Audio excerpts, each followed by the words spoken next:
Okay, so Morubai, Kostya had finished everyone through Jacko, I believe. And Morubai says that the longer games allow for a lot more introspection and thought. Indeed. There we go. So let's see what's going on. With Morubai, you can see he's off to a beautiful dojo start here with a nice heat map. Actually, you can't see his heat map too much on the screen grab that I currently have. Well, but you can see it here.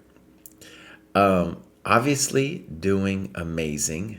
Join the dojo and your rating is going to go up. Okay, so all of this looks pretty good. He has very good tactic scores, so we are going to guess that he is going to go up again soon. He's in Louisville. That's interesting to know. Morubai, tell us something about yourself. He's got a bunch of games. Let's see what's going on over here. These look like Lichess ratings because they're so high. Very good time usage. It's a 45-30 game. So it looks also like maybe he could have prepped a little bit. And great. Let's get into it. Maybe a dojo tournament. Unclear to me. So here we go. Knight g3. Not a great move. Because we're losing a tempo, and the knight is actually kind of funny on g3 anyway. So of course we should be taking on f6. That is a weird move. It might already be possible for white black to play e5. I don't know. So bishop d3. Okay. That's a little frisky. Do I like it? That's interesting. h4. He does this little thing. Now, what's controversial here is now I feel like you're threatening f3. Like, could you have played f3 right now? To me, it looks like you could have. Yeah. So, you played c3. The question would be f3, and if bishop d6, king f2, I think you're winning a pawn. I mean, I think it's complicated and everything, but it looks like you're winning a pawn because he's going to need to go back someday. Okay, c3. We don't like it at the dojo because it is not developing. You took forever there. Okay. So black is fine. Probably a good move, actually. Knight e5, knight e4. Also a good move. Notice your knight had no business on g3. It was time to move that guy. I don't know about this. Yeah. And you say black is better here. This is probably the end of the opening and beginning of the middle game. Okay. He's counting tempi.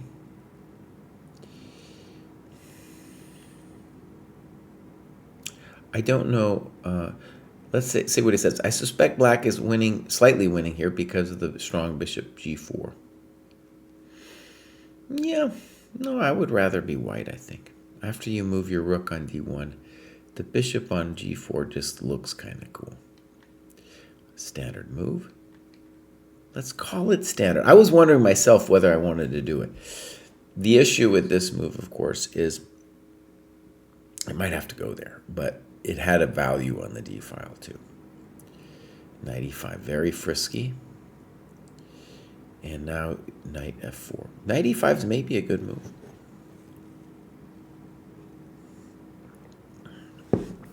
All right, so he looked at bishop e4. And the other move you should consider would be snip, snop, snark, snookers, hookers, chookers, and pookers. With the point that your rook gets to the f7 square, and I don't think you're worse. So we should at least consider that move. After he wins the bishop, arguably he's definitely better here because of bishop f5. He doesn't do it though. Now you should play e4 with the main point of stopping him. Well, it'll still be complicated for truth. e4 will still be complicated because he has e5. Okay, rook f2. E5, good move. Knight C5. Okay. Snip, I don't know about that snip. I would definitely play ED4 here. You play CD4.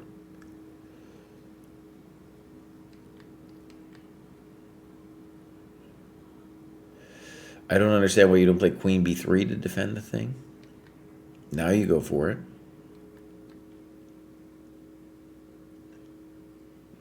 Queen H4, and now you force a draw? No, you take the rook. Good. Okay, so a little blunder from your opponent, and you say you're slightly winning. I would say you're probably more than slightly winning. Queen C3.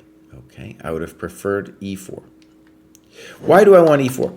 Because your rooks really want to open everything up here. They want to open it up. If your rooks don't get open, then they're not. Then why should they be better than the bishop, right?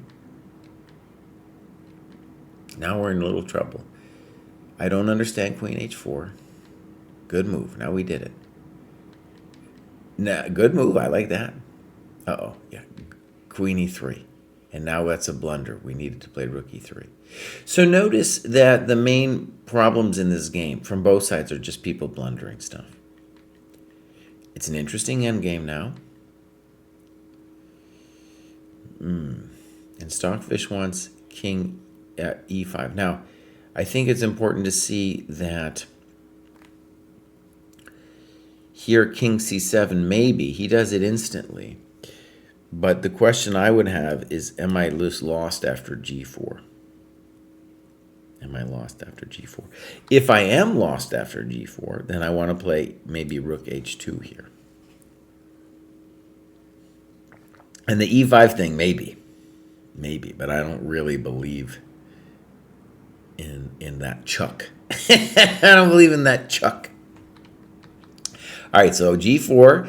By the way, these guys, one of the things you can see, and I apologize for not showing the annotation palette. I kind of wanted to keep this beautiful time graph off. On, is that black stopped thinking. You can see the blue line there. He just stopped thinking entirely. And these endgames are very hard. They're hard positions. Okay. Now, Rook F2, again, white isn't also not thinking. What do I sense? My just general sense is that players are not thinking when it comes to the endgame. And they think it's simple, but I think it's more like they're terrified of the vast expanse of nothingness where you must calculate. You must calculate. Now, in general, as a rule of thumb, what you don't have to calculate is you could say, hey, pawn end games when you're down a pawn, generally you're toast. Pawn end games where your opponent has an outside pass pawn, such as here, generally you are toast. King D6, I prefer G4, G5, but okay. I still want him to play G4, G5. That's a terrible move. Well, maybe it's not terrible. It at least gives you the thought of playing D5 here. I mean, it's totally lost anyway, too. Okay. Yeah. Simple chess, and now you're toast. Okay. That was wrong. That was wrong. And here I resigned. Okay. So one of the things that I want you to say in here, to me, it was two things. That neither player thought when it got to the end game, and both players, the game was decided on people hanging stuff. Right? Okay. But well done. And one thing I'm going to do is I'm going to mark this as reviewed. That way, if they thought I wasn't on it or, whatever, they can see that somebody reviewed their game. All right, that was Morobai. Great. Let's look at Signor Conte. Let's go Signor Conte. Just joined the dojo. Doesn't say anything. Tell us something about yourself. They're from Italy. And no games. Just joined. Welcome to the dojo, Signor Conte. Hopefully we'll see a little bit more work and games from you as you progress. Andrew Pringle's pretty new here. Beautiful. We got some clubs. He's in the Adult Improver. And it looks like they are Country Life here. 11, 13. This game is from a while back. So this is a round-robin tournament. And they did not put their times in. Let's go to the game review here.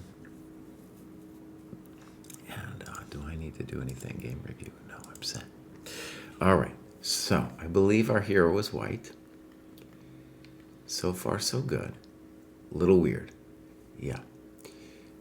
Computer says Queen B6 was best.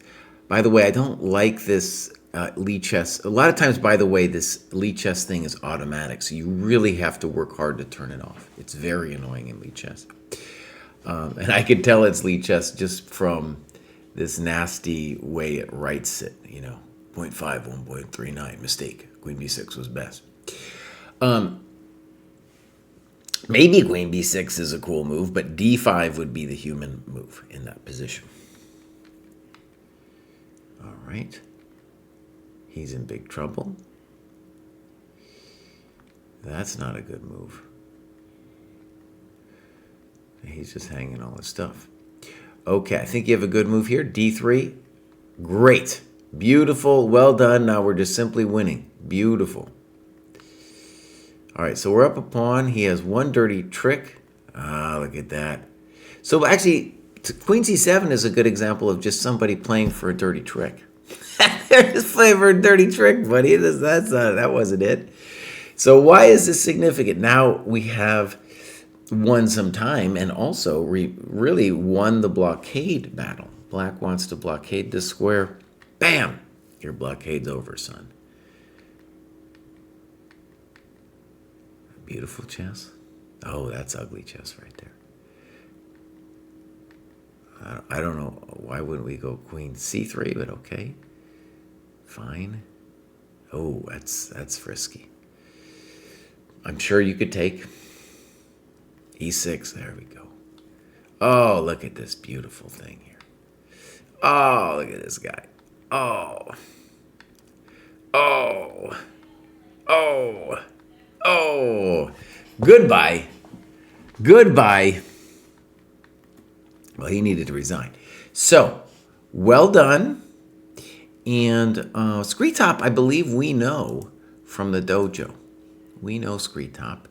He's been on this graduation ceremony. And you can import the games to show the times. I want to stress that. And really, this was bad. And then that was bad. And I think you got to at least try the move C4. It looks really weird. Okay, but it's still kind of complicated after C4. Okay, well done. That was Country Life, a.k.a. Andrew Pringle. Welcome to the dojo. It looks like you're doing great. Next up, we have Yusmil, graduated 1,000 times. And Yusmil says, I attribute my recent graduation to continue to do what has worked for me recently, working on my basic opening strategies along with making an effort to play more. I look forward to my new cohort. Excuse me, I got the wrong little thing here. Look forward to my new cohort and all the challenges that are ahead. Thanks for everything, senseis and fellow dojoers. Beautiful. Okay. So, let's go look Yusmil. Oh, he's in Greenville, North Carolina. Look at that. I was just in Charlotte, North Carolina. Me and Kostya playing that big old U.S. Masters tournament. Whoo, buddy. And Justin, I don't know if he knows it, and I don't know anything really about Greenville. Though Kostya did tell me there was a tournament there at some point. North Carolina, especially Charlotte, seems like it's doing amazing with chess. So, we got St. Louis as a chess center and now Charlotte as a chess center. So you're in luck there. And he is doing really good. He is doing a lot of opening. It looks like opening and tactics work, so we can see over here. Progressing very nicely. 430 points since joining the dojo. Dang. So let's go take a look at some clubs here. Eastern North Carolina Dojoers. We got 3 people in Greenville. I would suspect you also got, oh man, what's the hippie town out there? Asheville. You got Asheville out there too, maybe. That's what I think of. That's true Eastern North Carolina, right? Okay, games. Here we go. This is a 1450 child. He played that. Wait, let me see if I can get a more recent game than that. No, that looks like that's the most recent. By the way, we really want your games in the My Games folder. Let's look at this child. I had to face some children myself. So it looks like the times weren't accurately given. Let's go game review here. We'll mark this as reviewed.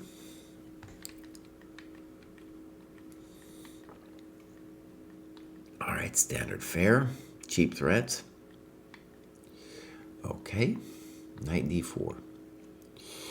Moving a knight for a second time, absolutely.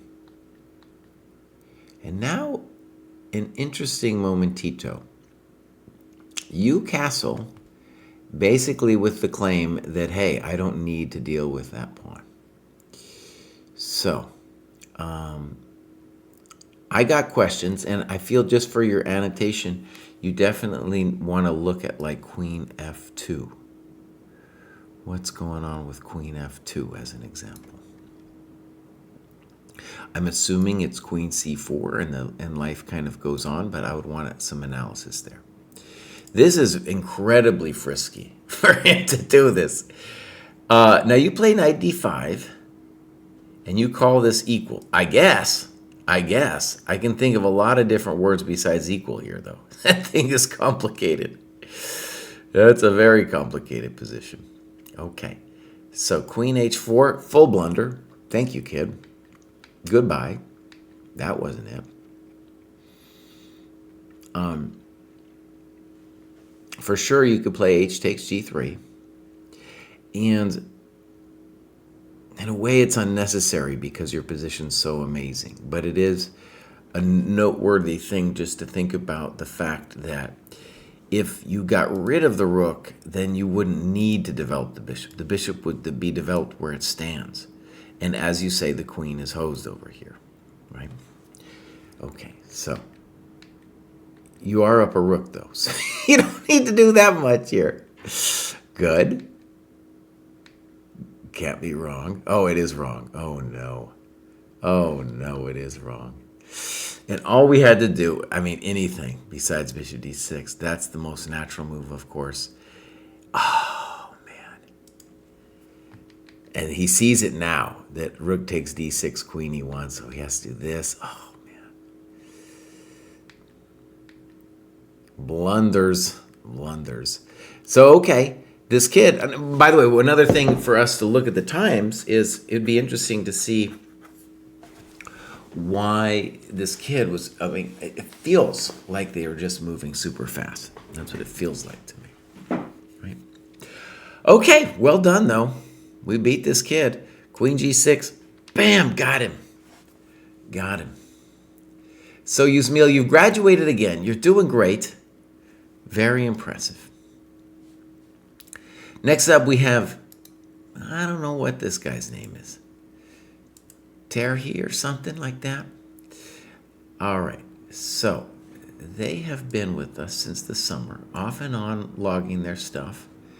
We got some clubs, nothing. We got some games.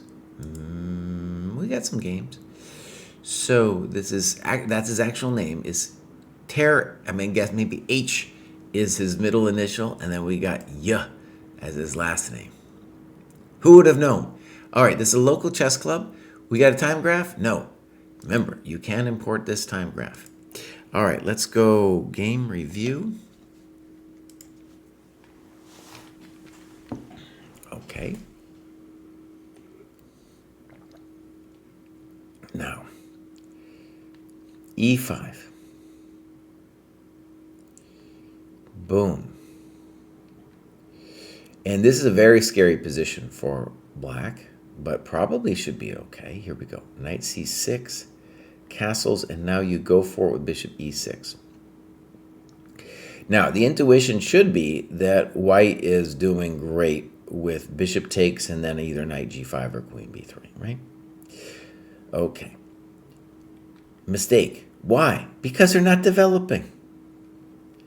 Probably okay. It makes me super nervous, though, because of queen c2. Yeah. What else to play? Well, what it suggests, what you're doing suggests, well, I understand. I guess I understand. Queen c2 looks miserable. Let's look at your variation. Queen c2. Snip, snop, snook. And you say this seems okay for black. I don't know. Knight d4 is an obvious question. It looks like you're getting popped. In any case, this guy doesn't understand development. Good. I don't know.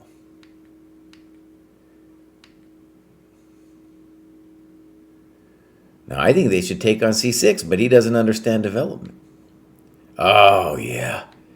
Oh, thank you very much. Oh, nice move. Simple chess. Get out of here, punk. Get out of here, you punk. All right, the technique is a little lost on me here, but the opponent isn't doing anything.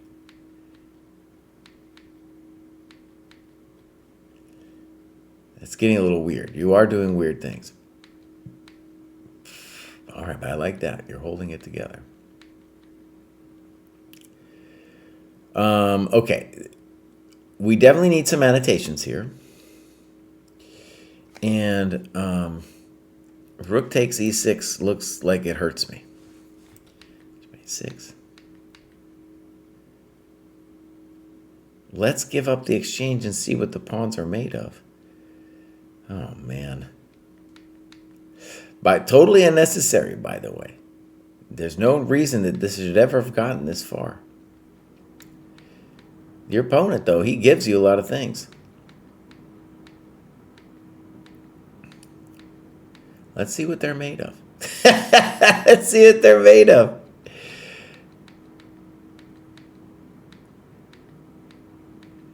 There we go. Let's see what they're made of. I like this. It's fun. I think knight f4. Yeah, knight f4. I don't know why we're doing this. Oh man, look at this fancy business. Oh, it's so complicated. Oh God. And white won this one. Okay, so one of the things I want to stress for everybody around this level, okay, is you are going to play a bunch of people who don't develop their coconuts. And when they don't develop their coconuts, you're going to get some position like this that you need to convert on, right? And you start great, and there's no reason that this position should turn into anything complicated. No reason at all. Look at this. You even have the lead in development. Right. So this is the period of the game I would have wanted some deeper annotations on, because it just kind of, you help him. You help him out, and then all of a sudden he's the one who maybe is better. Okay. So here we go. Bam. Next up we have Rukseschloss. That's pretty good. That's the best chess pawn so far at the dojo. Rukseschloss means, if you spelled it a little differently, means kind of careless. But he spelled it with the rook. That's why he's a genius. Here's Rukseschloss. He has not been marking his business, though. Look at that. Marking the odd opening work. So we don't know what's going on with Mr. Rukseschloss. He's doing all. He's, gained a lot of rating points. 856 is, of course, not the actual number. But he's gone from 1,300 to No, I guess that is the actual number. He's gone from 1300 ChessCom to 1800 ChessCom. So Kraai, that's actually called 500. It's called 500. No clubs. I know he's in Germany somewhere. Put it in there, buddy. Here we go. Rukseschlos. That's from ages ago. I'm sure I covered that before.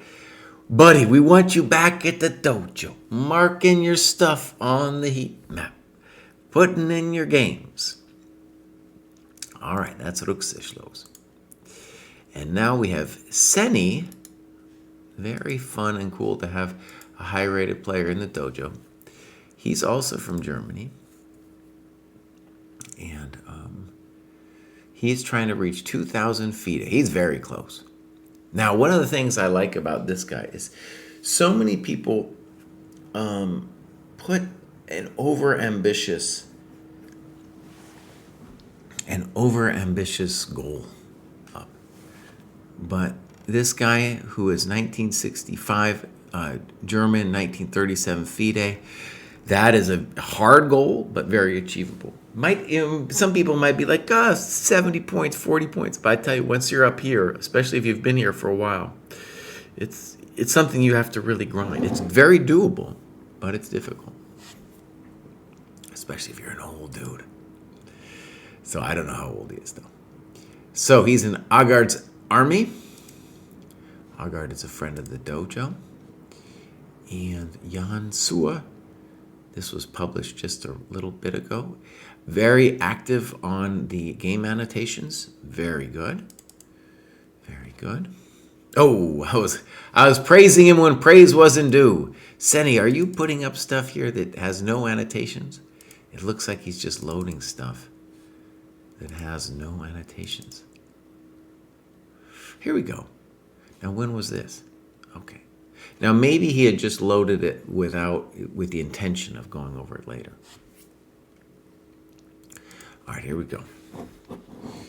So, do we have a time graph? Oh, we do.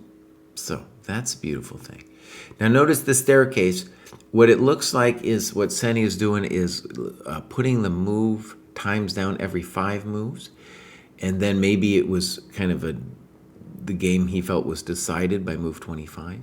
And he just left it at that. It is, if you want to do it that way, that's fine. I like to do it on just, if it's an obvious recapture or something, I'm not going to write down the time on my score sheet.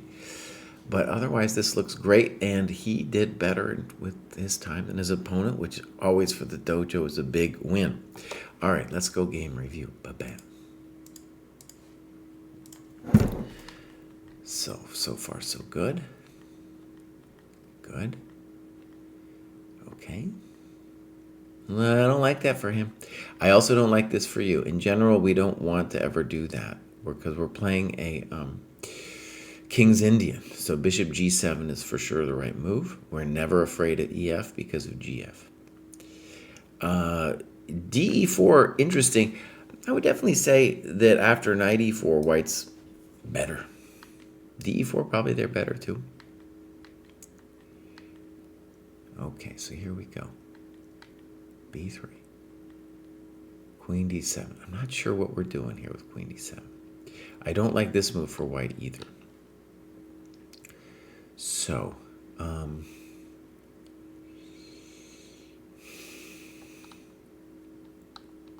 think we should start by saying that knight d5 is correct.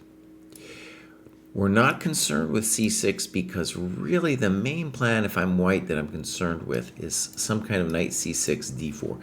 So if black plays c6, they will get in the way of that plan. So loss of tempo. I don't understand queen d7. Bishop g5 in general I don't like. All right, so here comes this. Rook f7, reasonable plan. Ooh, I had a bad feeling that's what he wanted to do. This is not correct, okay? Because what you are doing is you're spending a tempo to trade your good bishop on e6 for their bad bishop on g2. And I assume you're doing it with the thought that like, hey, I am attacking. But you don't really have an attack. Now, your opponent responds a little bit with a comparable mistake. He gives his good bishop and plays rook a d1. I do think it's fair to say that white is better here. Now, he does have to do something with his e2 knight. c5, in principle, a good move. And now it gets spicy.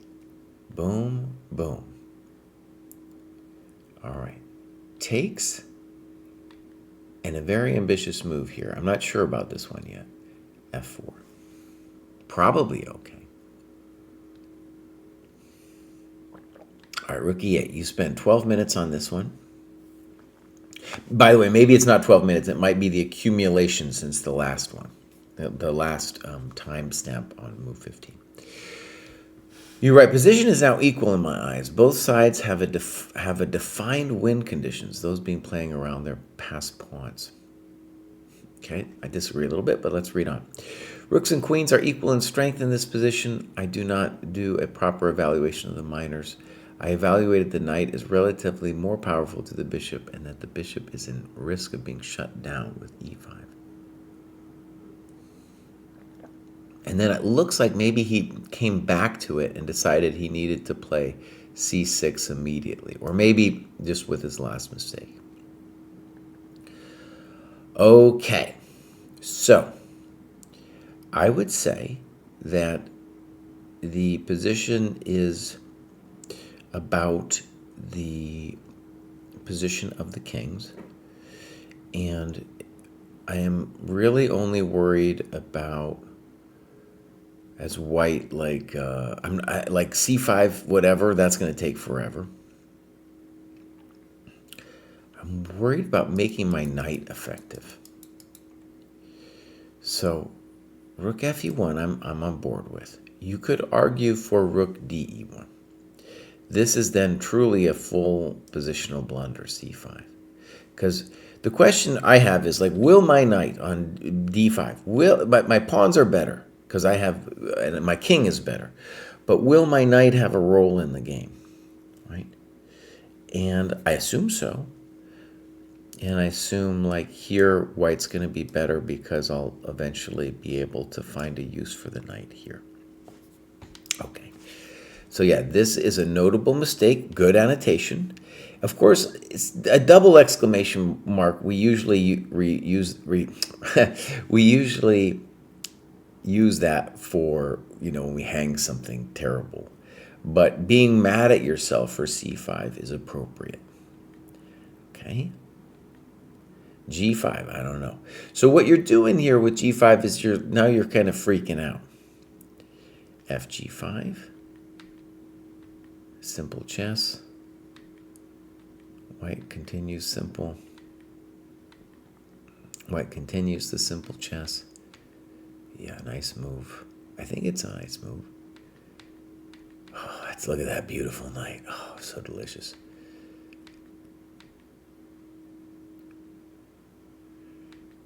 I like the way your opponent played this.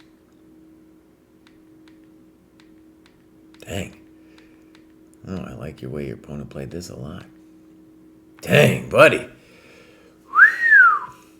Yeah, so what we're going to say is there's some big misunderstandings of King's Indian positions here, right? So they kind of start,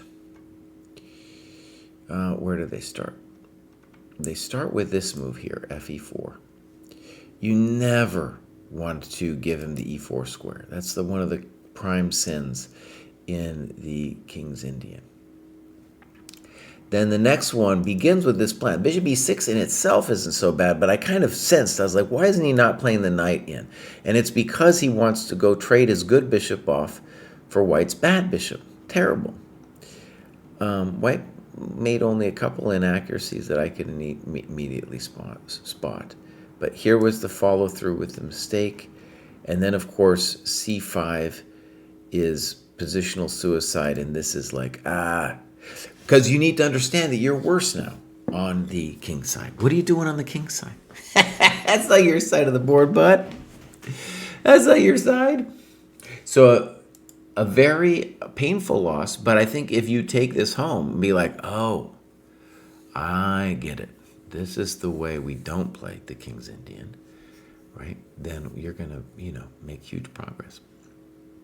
Okay, good. So that is the graduations from 11/26. Oh my gosh. And now we got to do the ones from yesterday. Oh man. Oh man. I just want to say in advance, I don't know. I don't know if I'm going to finish this today. This is a lot. This is a lot, buddy. I don't know if I'm going to get to it. I'm going to do my best. If I don't get to it, though, that's fine. I'll just finish it tomorrow. I might take a break somewhere in here, too. All right, let's start in with Ned Stark's Ghosts. He says, I've played a lot of classical games, annotated each one, which I found helpful. Enjoyed playing in the round-robin tournament. Sparring with other dojo members has been so useful. I find the games far more challenging, which is perfect for progression. Thanks to everyone I've played and the people from the dojo who I talk to about our games and share tips with. Beautiful. That's the dojo happening from you right there. He's in his 30. Just changed from video games. And he plans, this guy's on it. He is on it. So you can see he's doing a lot of good work, mostly games and analysis. He has got a reasonable tactics rating. These benchmarks here suggest he's kind of right where he is, should be. This checkmate puzzle, we're fixing the rating on that. That's an inflated rating, unfortunately. Okay, let's see if he's got some clubs. Oh, he's got chess in Wales. Okay. Beautiful. Now we got some games over here. This is Ned Stark's Ghost, submitted very recently. I recognize this name, JW, I think so, anyway. So perhaps a dojo game. And we got some times. Oh my lord, something happened here. Oh my lord, something happened here. We're going to find out. In fact, I'm just going to leave this time graph window open. And just in my general experience, when people hit the end game and they have to start calculating, instead of calculating, you often get incredibly impulsive play. We're going to find out, okay? Because you can see with the 30-second increment that it turned for these guys into a blitz game at the end. All right, so far so good. Fine. Fine. Fine. Both sides developing their coconuts just fine. Fine. Good. Fine. A little frisky. Knight b4. Maybe a good move. Good move. Now, black has some issues here. White has some issues. And knight e1 definitely is not a great move because you could have now stolen a coconut with knight a2 and then come back. So bishop f5, and now white should play a3. Okay, that might also work. Good. Okay, so important to note that we lost our chance, and now with ae5, I think we're going to be losing a pawn. He plays bishop f1, but to my eyes, if he had played a3, then this pawn is hanging after we have to move the knight somewhere sad, like a6. I don't understand bishop f1. Okay, maybe rook takes d4 so that you would have tried to get the defender off of d2.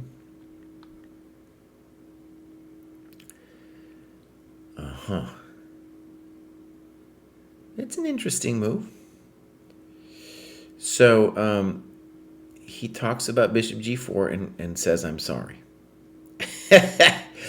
Now, the real I'm sorry, though, is I'm concerned that bishop h3 is going to whack us here. Let's see what happens here. Boom, boom. Now, he plays king c2. But look, I think this is what we call the in-between move. Ye old Zwischenzug. Ah, I'm pinned, bro. I'm pinned.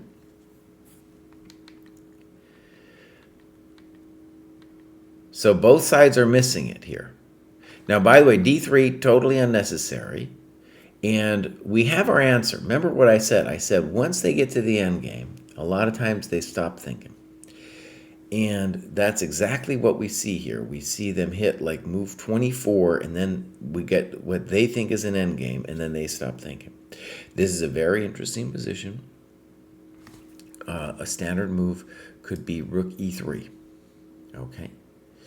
d3 is poor because this pawn is going to be a victim. So we don't want to push it in a spot where it's going to be a victim, right? So, again, bishop h3 is just being missed. You want to trade rook, should have taken. Uh-oh, now we're hanging stuff. White's now winning.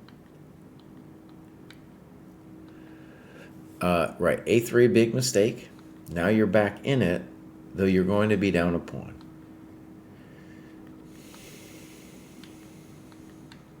Now look, this is what I'm talking about. This is actually a very complicated position. Even for me, this would be a complicated position where I need to think about what's going on. Okay? And instead, both players are moving instantly, as if they knew exactly what was happening. They do not. They do not know what's happening. And now this terrible travesty has happened to White. All right. So,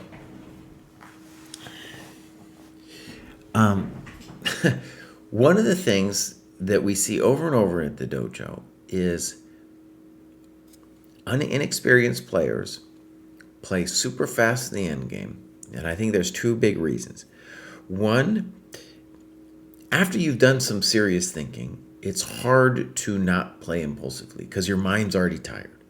Two, the end game demands calculation. It demands calculation. And because people kind of intuitively sense it, their mind rebels from it. And they're just like, boom, boom, boom, let's go, let's go, let's go. All right, so there it is. Ned Stark's Ghost, you're going to go up in rating for a 500, 600 cohort. That was a pretty good game. That was a pretty good game. Okay, so Gravity Rainbow, famous novel. 502, just made it, looks good. We got, been here since the summer, in Italy. And then we got 11/16, this game was played. This looks like a, maybe an OTB game. So, is it Andrea versus Luca? In Italy, I think Andrea is a very common boy's name, so it might be a dude. I don't know. Here we go. This, by the way, is a very, when you play the Sicilian at a lower level, you get the bishop c4 thing. That is almost exclusively. And e6 is a good response so that we're going to body slam him with d5 with an extra tempo. Okay, interesting. Why can't we take the pawn on e4 would be my question. He does it this way. That was all right. Bishop d6, maybe a little better. Okay. I would have liked AB to get the rook out. C4, I would have wanted you to develop your pieces. I'm pretty sure the pawn on d4 is going to be hanging after bishop f3. The pawn on c4 is hanging here. And then the queen is hanging. Poor guy blundered his queen. So, one of the basic things we want to say as we move through these first batch of graduates is there are three things. I give this speech every graduation show. There are three things to get you over 1200 chess.com, which is about 1000 dojo. Okay? These are developing a grip on the board, seeing which pieces attack which. Everything in the program is basically designed for you to gain that skill. Next, using your time. As we see, people are often playing much too fast, impulsively. Using your time will help you see that you're not hanging pieces. And number three, development. Development becomes more important as you move up the ladder. And it's what I want to stress is development will generally not win you the game at this level, but it will help you win the game. Right? What the game will be decided on is people hanging coconuts like Queen C7. Right? Okay, well done. Next up, we got Zach G. Zach says, another quick graduation. Couldn't even count a lot of my moves on the task because they would end quickly. Not necessarily because I was so great, but I felt my opponents were just rushing all their moves. I could feel the spirit of Jesse, tut-tutting them every time. Focusing on moving slow, like you guys say, has been invaluable, and it makes the tactics really shine through, I think, because I'm seeing them so often now. Grip on the board is getting better, and games are still messy, but I'm working on it. I left a game in the My Games folder for you to look at, Jesse, from this cohort. Thanks again for the program and everything you all have set up. Hopefully I'll be back again soon. P.S. The checkmate puzzle setup is a massive improvement in my opinion. Is there a plan to do it with the tactics too? I tried looking it up on the Discord, but I'm not the greatest at maneuvering Discord. Good question. Yeah. So yeah, let me give a dojo update. I'll give my eyes a break while I give a nice little dojo update. So, we have been forever trying to get together a tactics trainer as well as like an openings trainer, right? And the tactics trainer, the first thing we really wanted to focus on was, could we develop something where the ratings were good? And so far, our checkmate thing, I'm glad you like it, but it's incredibly inflated with the ratings, so we screwed that one up. And the reason we haven't been dealing with it right away is because we're now going to be offering, we got a new project launching January 1st, where we're going to have both classes and profile and game review groups. And I've been doing the profile and game review groups for over a year now. They've really been fun and successful. And, you know, here, for example, I'll spend a couple minutes looking at a profile in a game. But what we do in the game and profile review is we really do a deep dive on a person's training, what they've been doing, and then we look deeply at their games. So here I'm really just able to give a superficial look because we got so many people. But game and profile review groups, you know, you have a bunch of people at your same rating that you'll be working with. And then, of course, you'll be meeting with me as well. All right, so here's Zach G. Hope that answers your question. And Zach G, dang, is a washed dad. I think he means washed up dad, but here we go.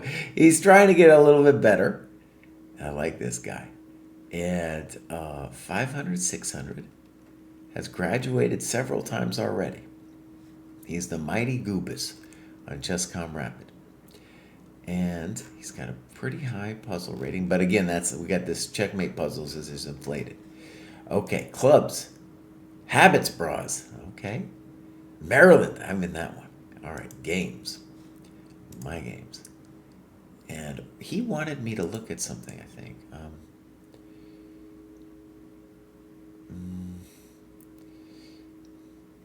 Now, he left it, he says he left it in here, but I'm just going to assume it's this one, the Mighty Goobus. He didn't tell me, I don't feel like he told me exactly which one. So, here we got a 30-minute game, and the Mighty Goobus definitely thought more than his opponent. So, already Dojo win. We'll mark that as reviewed, and we'll put it in the game review box.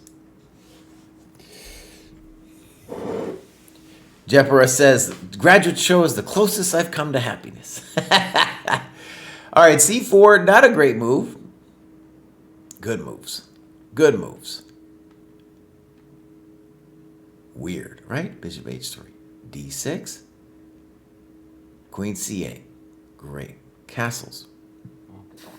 And you played Queen D7. Queen H3 looks pretty good. That looks like a hell of a drug, honestly. Queen D7. B6 I'm not a fan of. Is he really going to take that pawn, for example?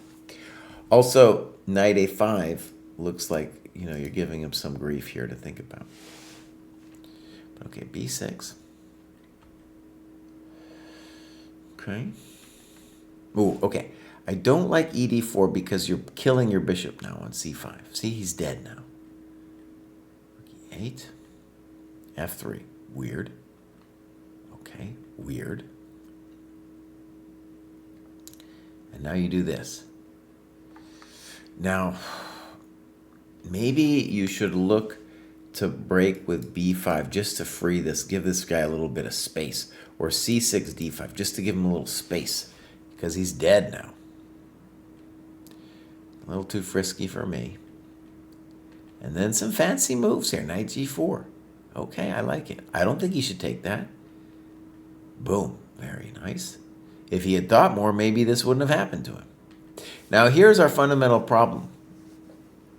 It looks like b4 is going to be a thing. Now, what should we do, though? I think we could say check to the miserable king and take this thing. Now, it is pawn grabbing, but the main focus for us to grab this coconut is for us to be able to later move the queen and free this man. Free this man. All right, c6. Now, b4 would have scared me. All right, okay. I don't know about that. So he just helped you out. Because look, he freed the bishop.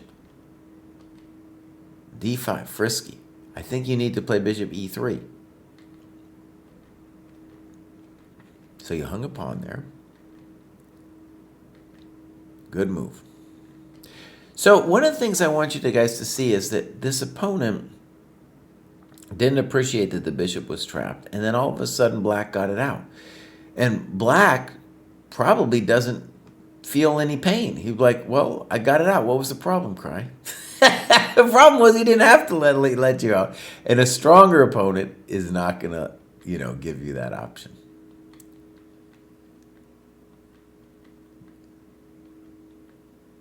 Now you can just play rook c5. You played rook e4. Rook e7 looks good to me. So here, rook e7, we just win the coconut.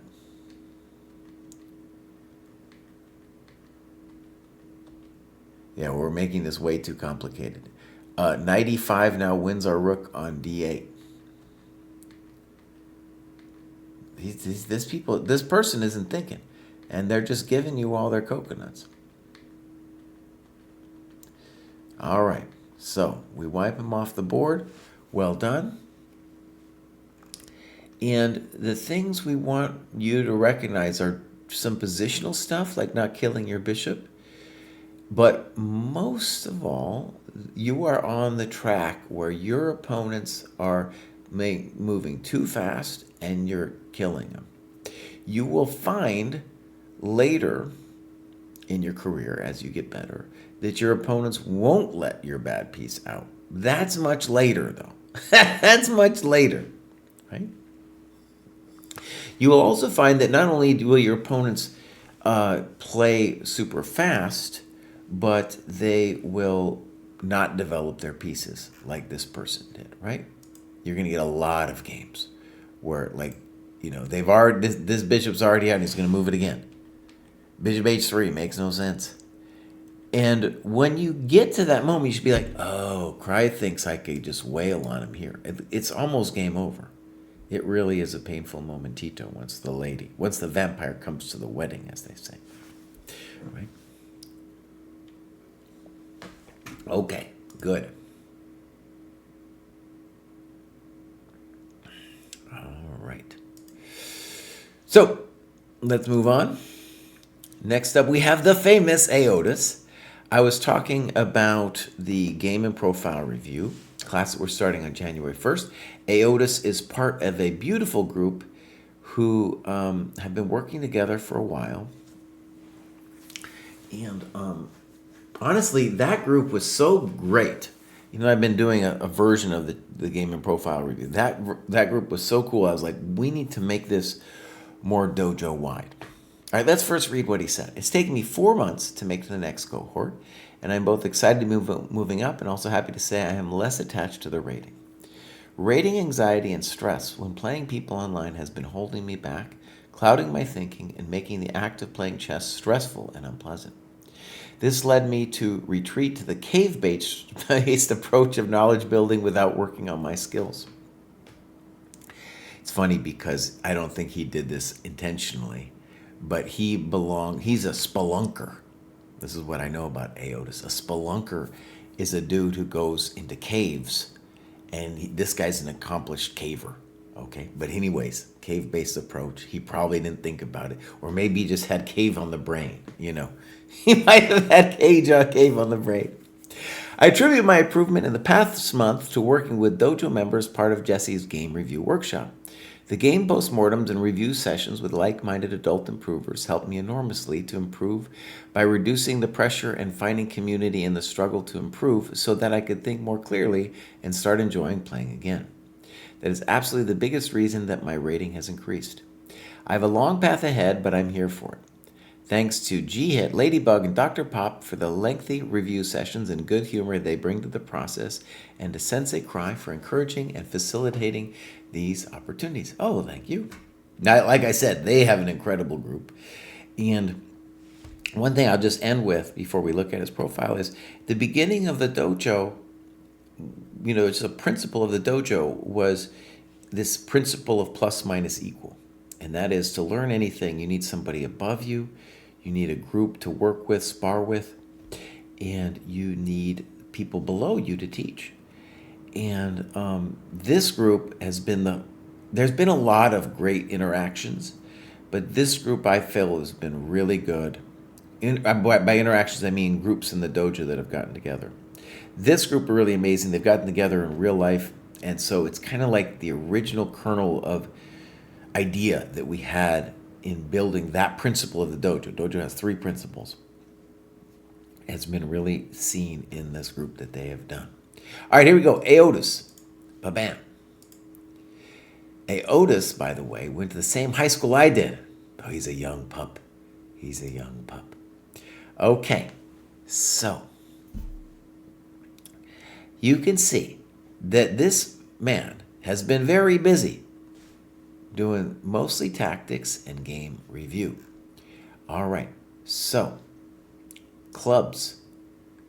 Look at all this. He's in my New Mexico club. He's got that e-board thing going on. If you are playing from home, I think the e-board is a great investment. And then we got some My Games. And, all right, I'm a little bit confused which one I should do. Let's pick this one. It's more recent. And, oh yeah, I guess we should do the G-Hit. Now, he might have already... So they are playing each other. One of the great things, by the way, of the game and profile review that we just kind of instituted is we're like, right. So everybody, every week one person is kind of up to have their profile reviewed and a game to go over. But now if you imagine they start playing each other, then they get to do the postmortem together, of course, along with the group. And then when we go over it, it's not just about that one person, but we're also talking about the play of the opponent.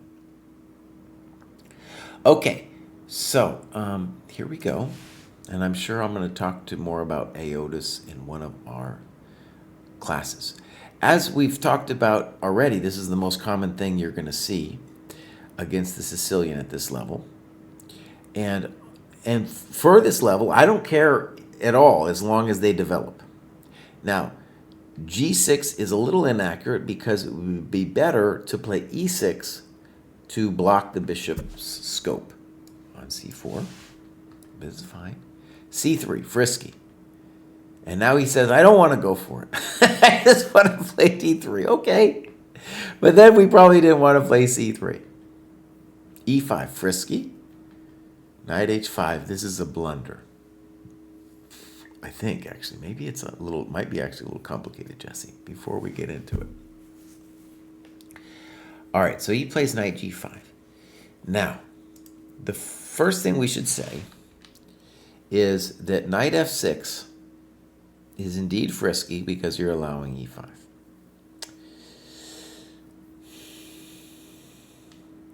And if black wanted to be safe, then a move like E6 followed by Knight E7 or E5 followed by Knight E7 or D6 followed by Knight F6 would all make sense. All right, so Knight F6, E5. This is going to undevelop the black knight. And I definitely would think Knight G4 is probably best, though it's also scary. The question on knight h5 is, does g4 win the piece? And I guess I'm going to say no. At first I thought it did. But black has d5 exclam. I whack the bishop, and I'm whacking the pawn. So now knight g5 is played. It is very frisky. It's very frisky. I would prefer d4 to protect your coconut.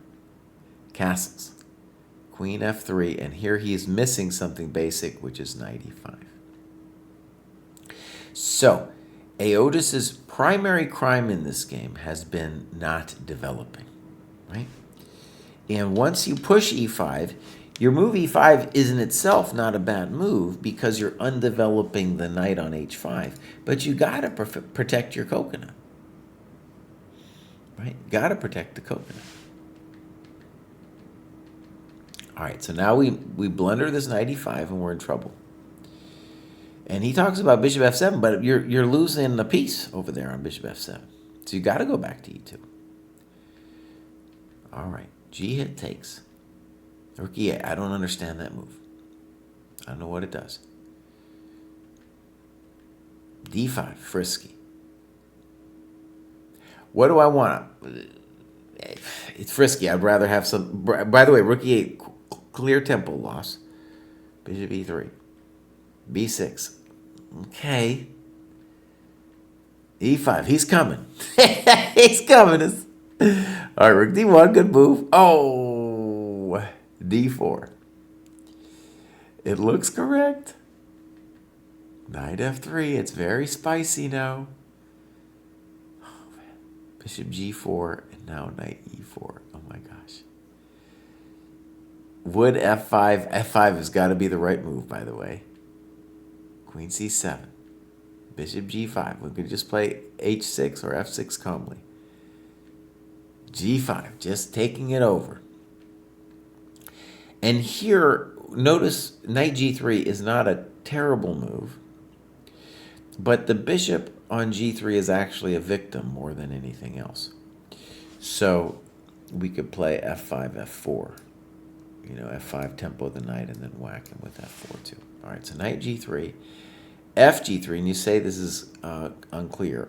To me, black has got to be winning. He's got these bishops. He's got the pawn. And here he comes. He's angry. He's angry at you. Now, I don't like this at all, this rook a d8. That move I definitely didn't like. Because now you get this. If you can get your knight to e4, and he says something very fancy here. He says stored energy realized. Well, okay. Yeah. Now, I think this knight on e4 is such a big deal that I would want to play e4 and gambit. Yeah, I want to like maybe dc3 and e4 because that knight gets to e4. It's a very strong knight. Okay. Oh my gosh, knight d6. All right, this is very frightening here, what's going on. Rook takes f1 really scares me. Black loses his mind, though, and plays e4. Check to the miserable king. Check. And I think you're just totally winning. All right. Now, you have knight f7. It's getting a little hot. You say knight c8 is a terrible move. It's hard for me to imagine it's actually a terrible move, though. You're doing fine. What are we talking about? d6, good move. d7, good move. d8, good move. Now, he plays king f6. But there's one big question, my friends, and that is, would this be, what's the evaluation of c4?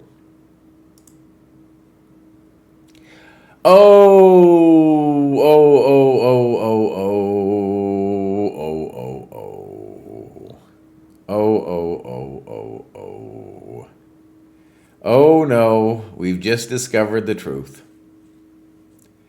Remember what I said a million years ago? I said, a key problem in the dojo is that when players get to the end game, They move incredibly fast. And we have that right here, my friends. We have that right here. So, for example, King F6, they got plenty of time. Now the game's over after either knight d6 or knight a7. But the big question is c4, and what's going on, my friends? Black might be winning. So the main thing I want you to see is not whatever variations we have going on here, but just to observe how complicated this is. So we have this position as an example. White is winning this position, and the easy way to do it is to play knight d6. Once we commit to d8, it's a tempo loss because the rook has to come back. And when the rook has to come back, was c4 winning? Nobody's thinking about any of this stuff. Nobody's thinking about it at all. Oh, man. All right, so I'm going to go into their thread. We're going to grab this PGN, and we're going to shame them. All right, so just give me a moment. I'm going to go over here, and it's time to shame them. Oh, man. Time usage crimes. Is that really what I wanted? I think that's what I want. Actually, you know what I want? I don't want that. I'm going to remove that attachment. So you can grab at the dojo. You can grab your game and turn it into a link or just the PGN. Is this really what the time usage crimes? All right, I think that's going to work out. I think the PGN fan URL. Anyways, I think the URL. There it is. Time usage crimes. Oh, man. You got to shame them. You got to shame them here. Oh, yeah. All right, so too fast. I've spent more time looking at this position than they did playing it.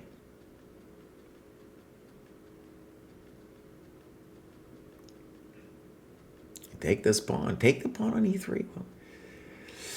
All right, so we got this. Now that was, why didn't we just play A, B? Why so complicated? And they're just playing instantly. All right. Oh no, look at this. Queen G5 stalemate.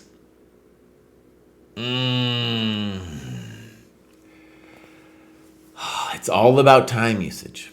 Everything about this game, from both sides' mistakes, was about time usage. And it's funny because we yell at them all the time. I yell at them all the time. But I want you to see as they began the game knowing that time usage was important. And by the way, his opponent, G-Hit, this guy, we have talked so much. We know that his precise problem in chess is that he moves too fast. But you can see they had good intentions at the beginning, but good intentions alone isn't going to do it. And then look at that at the end, when it was complicated. And they went right up to the top, you know? Man. They both ended up with more time than they started with. Oh, man. All right. Man, that's a painful one for the coach. That's a painful one for the coach. All right, I'm going to do a couple more, and then I get a break. I got to have a break. I got to have a timeout after that. I have to have a timeout after that. Timba says, moving forward was harder than I thought. Over the past few weeks, I saw all the other graduations and assumed it wouldn't be that difficult, especially since I've been working through the task for about 3 months now. Lately, I focused on reducing blunders and avoiding fancy moves. Good. That seems to have helped. I really enjoyed the Structured Dojo program, and I'm looking forward to finding more time to play in the round-robin event again. Beautiful stuff. There it is. Timo from Hamburg. So, he's 48, almost as old as me. He's going to try to beat the retirement home geezer someday. Yeah, now, by the way, 3 months for graduation, that's pretty good, man. You know, that's pretty good. All right, so we've got some beautiful clubs. I want to see a Hamburg club. Yeah, I got to play one. I only got to go to Hamburg once. That was a Bundesliga, one of my last Bundesliga events way back in the day. So here we go. This is Timba, and this was submitted just a second ago. And here we see people moving a little fast here, but thankfully, we're not the main criminal here. When you play people online in a 30-minute game, it is not uncommon that you get this kind of thing where they aren't really thinking at all. Okay, so we'll mark it as reviewed, and we'll go over here to the game review. Good. Poor. Good move. Poor. Poor. All right, so random threat, good move. Poor move. Poor move. There we go. D4, okay. Bishop H3, fine. Ooh, I don't like that from him. This is allowing your knight to get active. You take with the bishop. Oh, poor move. Fine. I don't know what they're doing. At any point, we could play Queen G2 to stop them from castling. They're going to do that, though. No need. Check. Come on in. Knight F5. That can't be bad. Good move. Now, why didn't we take on G3? You played Rook E8 very quickly. You just play like Knight G3, and isn't he cooked? He's just totally cooked. One of those, either one of those knights, they're totally cooked.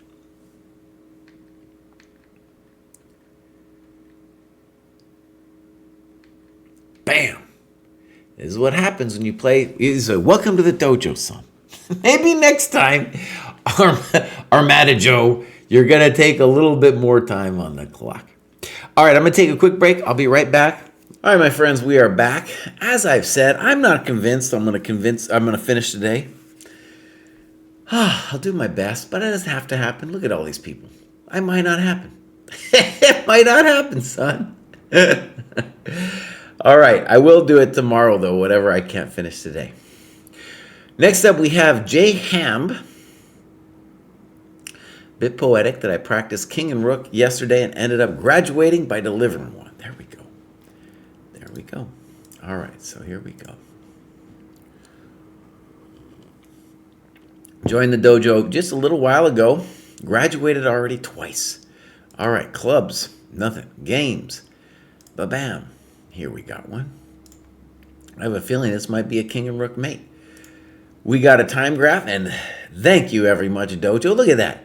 Playing some chump, and they do not use their time.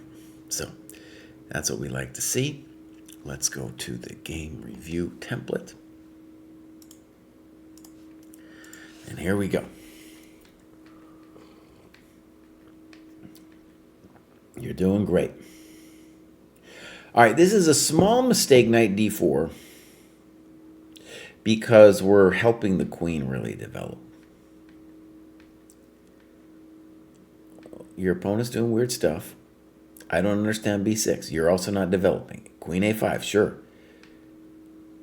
Frisky from white to play B4. What's the problem with B4? He's not developing.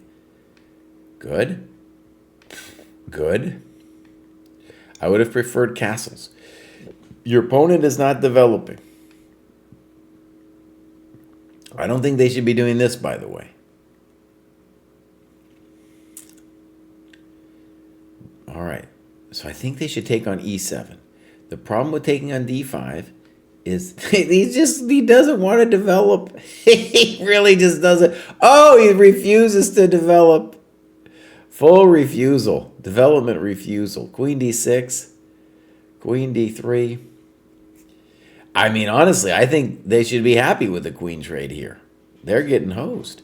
And I think you probably had a, well, I don't know if it's a better move, but Queen F6 looks really hard for him to meet. Okay, so we go to this endgame. He still doesn't want to develop. Check, good move. Check, good move. And you snip. Okay. Okay. Bishop c5 now. I really want the bishop c5. You do too. Pin and win, baby. Oh, nice. Okay. A great rule of thumb is never take the pinned piece. Okay? So, no need to take it. So, for example, here, what do we want you to do? Play something like a4. You think about it too here, the only way out of this pin is for him to move the king. And so if we played f5, you'd just be stuck for life. There's no moves. And then we're going to advance it, and then we'll take it. No rush.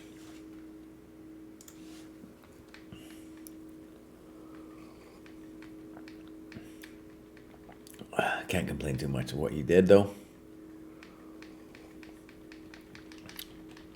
Is this the king and rook mate? No. GG's. Okay. Great. Well done. And let's continue here with the grad show. This next up is Sarang. Reached 1050, probably chess comp, but I'm still not very sure against similar rated opponents. A lot of times I lose to tactics. And when I win, it's like the opponent has blundered a piece. By the way, at this level, you're going to get, every game, somebody's going to blunder something. Every game. All right. So, Sarang, here we go.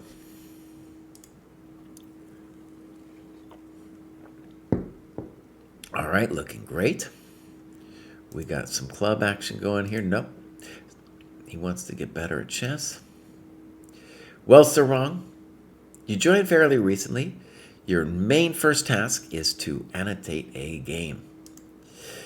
Next up, we got the famous Orc Slayer. He's graduated a bunch of times. All right, so looking good, Orc Slayer.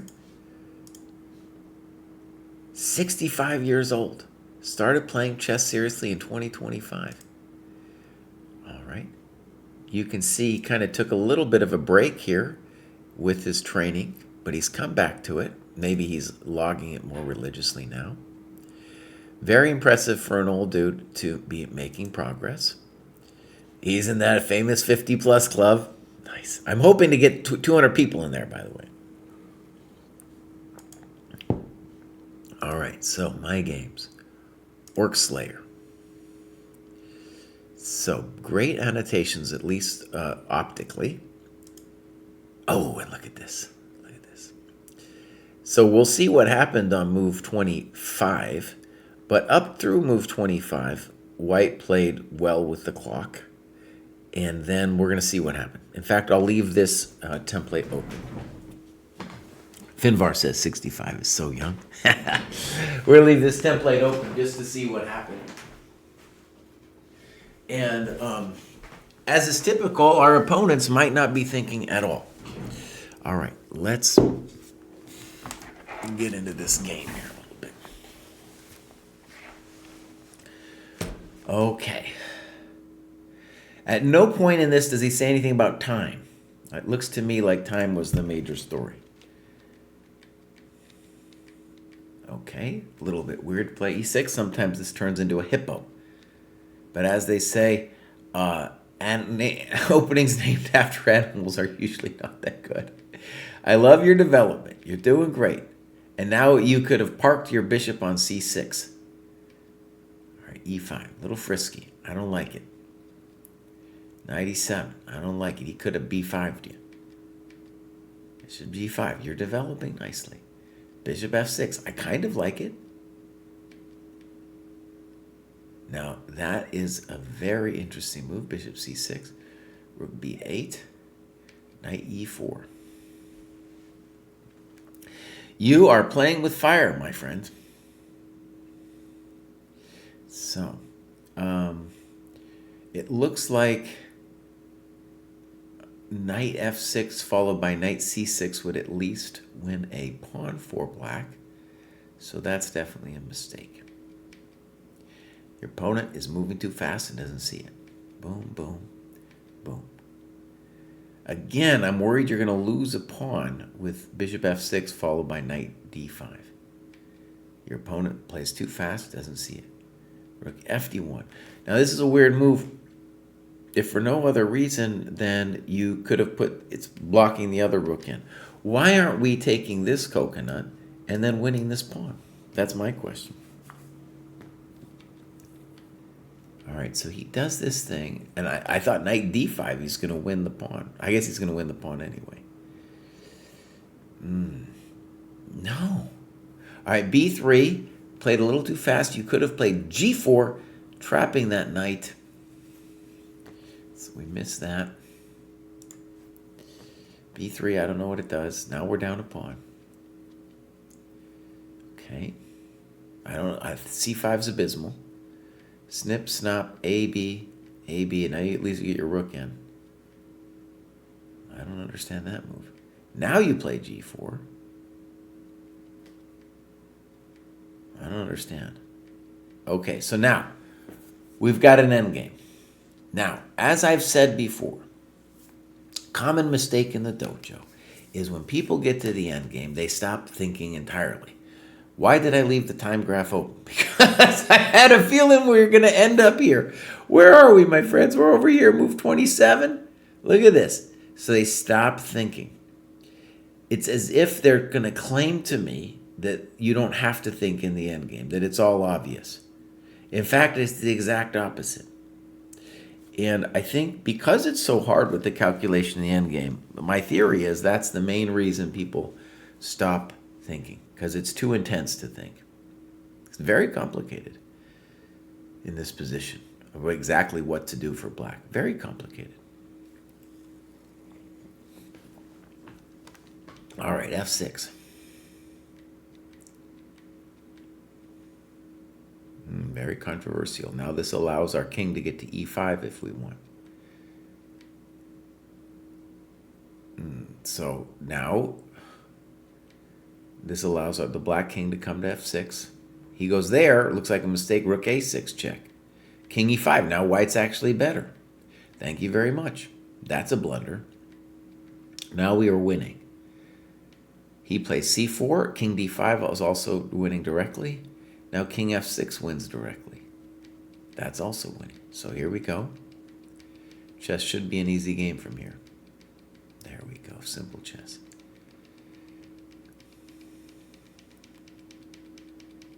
Check. Mate. Oh, he wanted to do queen g6, but this is good enough.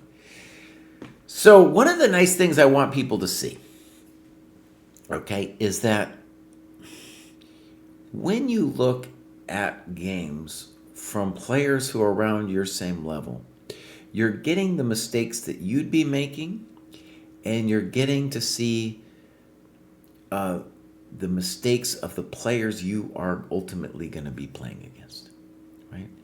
And up to 1200, I promise you, it is three things. It is just three things. Board vision, that means people hanging their stuff. 2, using your time. The main reason you want to use your time is not to hang your stuff. And number 3, development. And we saw already so many games where people aren't developing. And those are listed in order of importance. Okay, so I'll mark this as reviewed. And we're going to continue to Spanish Johnny. It's been really tough these last few months because I haven't had time to study, and I've also gone through a significant series of losses. Now I need to try to keep studying methodically in order to improve, even if it's slowly. Thank you, Chess Dojo. Well, you did make it, Spanish Johnny. You did make it, so that's a good thing. So, that very, the FIDE rating is so interesting at the very bottom because he's got a rating of 1409, but it's, it's only normalized to our 997. It seems insane to me. Okay. On our to-do list, by the way, is to do a new rating conversion calculation. Because eventually it's going to shake out, that this FIDE rating is going to shake out a little bit, especially I think at the lower end to a different normalized rating. Okay, so Spanish Johnny is definitely working at it. And ever since they joined in May of this month, they've been crushing it. So let's see. Clubs, no clubs? Tell us something about yourself, Spanish Johnny. And this is a rated game against Luca. Let's go look over here. So we got a time graph here, 1 hour plus 30. I'm going to guess this is a rated tournament, like an OTB tournament. Let's keep the time graph up for a second. All right, so French defense. Bishop e3 is totally weird. b6 is totally weird. Of course, you should take the pawn.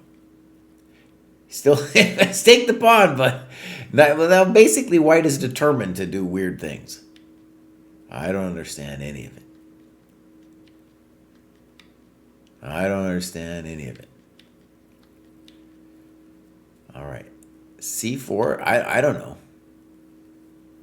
I don't know. So he talks about cd4, but that's really complicated. I understand why you played c4. Now you finally take. It's weird, though. Why are we taking now? Because couldn't he just play fe4? I don't understand. Now you're doing great. I don't know. I don't understand white at all. Why don't they develop their pieces? Remember what I said. I said they're not going to develop their pieces. This guy's not developing his pieces. Good moves by black. I don't understand a4. Put your rook on e8. Go queen on e7. Fine. Probably good. We need to calculate a little bit on this one. I don't understand rook d1. Why wouldn't you, put your business on where you'd want to put your business, right? Queen e3. Too fast, he says. Terrible move. He says knight f1 wins immediately. So look, the problem with queen e3 first is a positional problem before we get to the tactical problem. The positional problem is that the white king is just so open. So why would we ever want to trade our queens? Are you as lost as you think you are? And you have knight f1, right? And now, so rook fe8 is the true massive blunder in terms of tactics. Now we're toast. And he says this move secures the draw. I don't understand. Why is this a draw? Why isn't white winning this position? I don't know. I don't know. So totally weird game. I want to say I don't understand anything about this game at all. I don't understand this at all. There's nothing about this game I understand. A lot of times I have a sense of what's going on, but I have no idea. I have no idea. Knows is in the chat. He also doesn't know. I don't understand the result. I don't understand what white was thinking. A lot of times I'm good. Even when somebody makes a mistake, I kind of have a sense of like why, what happened, that whole story. But here I do not have a story. Yeah, I don't get it. Okay, so we're going to move on. Sometimes I don't understand. Sometimes I don't get it. All right.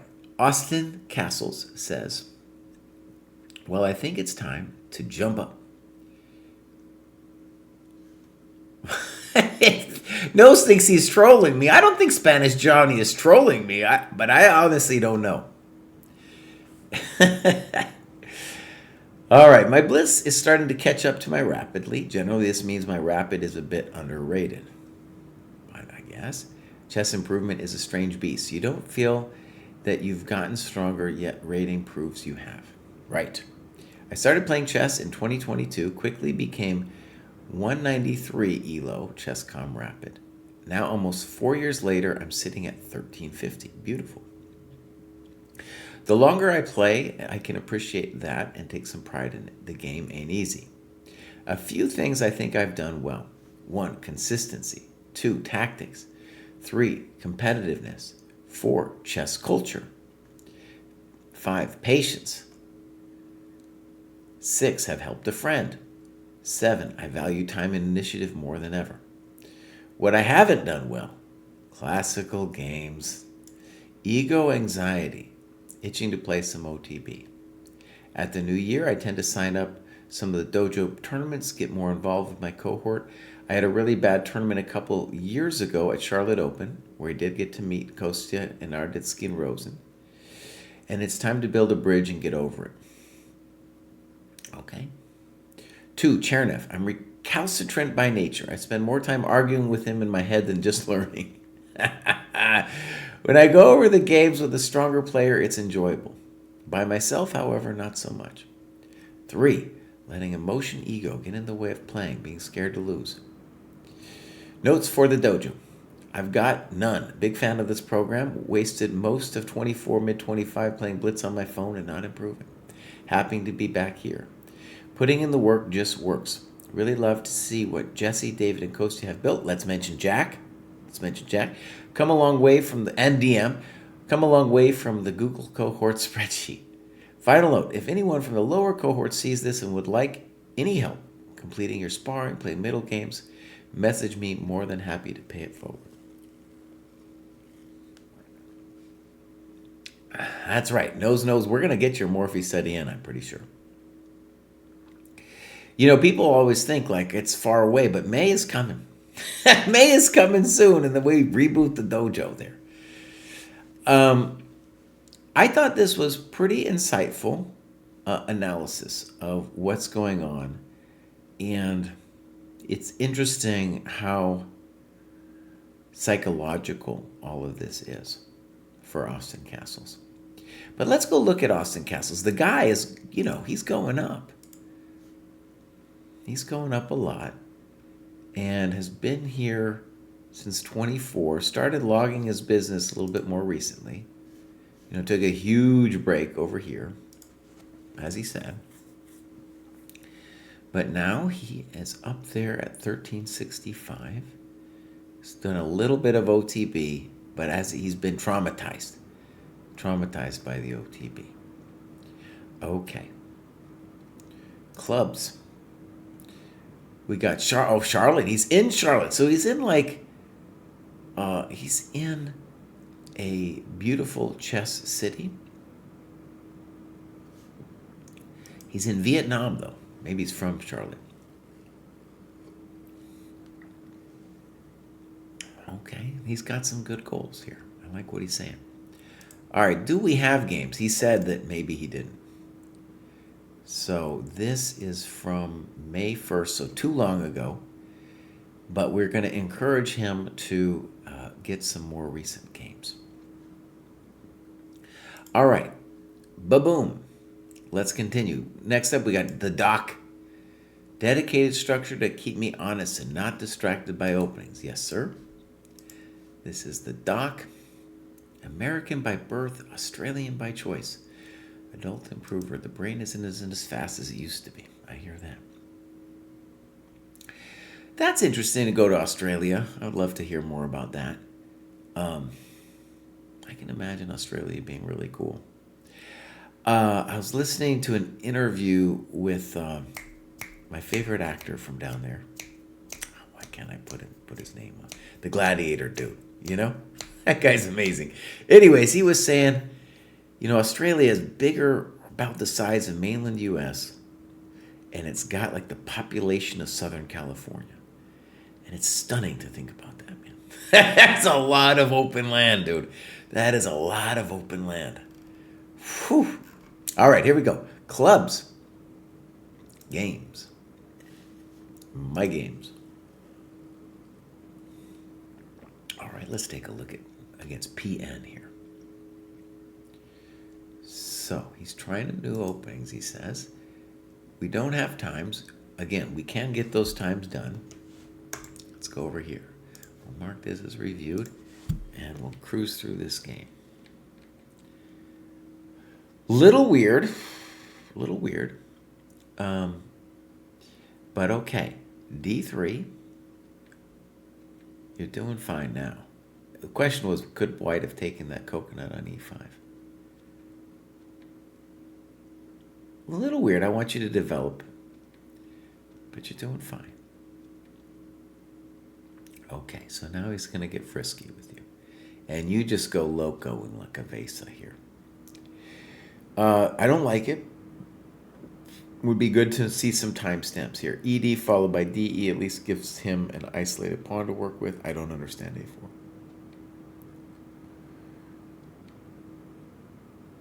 That's complicated too right there. That's just, why not just take back? All right, so now white's better. Knight takes D4. Looks a little bit more natural, but okay. Queen B8, I don't get it. Maybe a reasonable move. Okay, it's gone interesting. Bishop D3. Whew. Things are spicy. F5. Oh my gosh.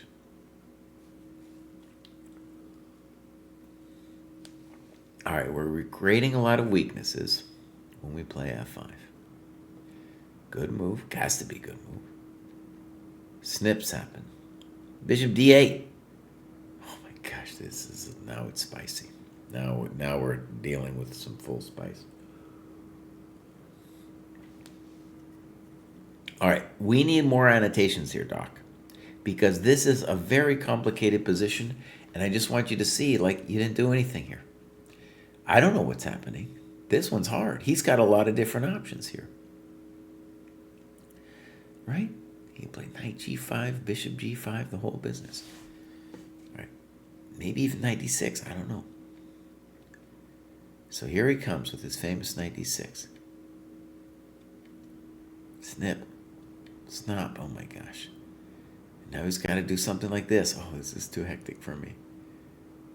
Oh, that's a nice move right there, rook A8. So now you're winning. G3, terrible move. Now it's just a win. Good. Good. Good. Knight E4, a little controversial because of this, but there's no hurry. You're fine. Oh, yeah, that wasn't it. I don't like B6. Just bring your king in.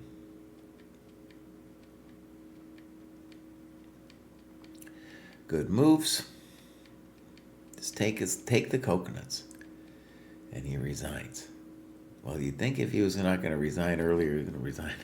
He would resign now, but there it is. Okay, Doc. So a couple things. It would be great if we get some timestamps, and then you're playing some really complicated stuff. I found it hard to understand. Like, explain what you see happening on a lot of these moves. I think that will help you a lot, going down the road. And your opponents, what are they going to do? They're going to do weird moves like A4. And I was like, oh, buddy, there's all this tension. I don't know what white should do, but it's not A4. Okay, good. Here we go. Next up, we got CMAC. Happy grad day to beloved bookkeeper. Yeah. All right.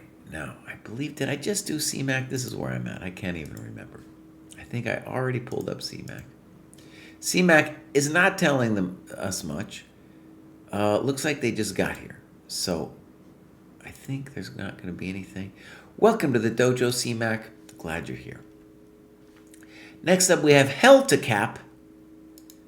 I don't know what that means. Let's go look at held to cap. And held to cap, that's sporadic putting of stuff. Joined in April. We got the clubs. We got some games.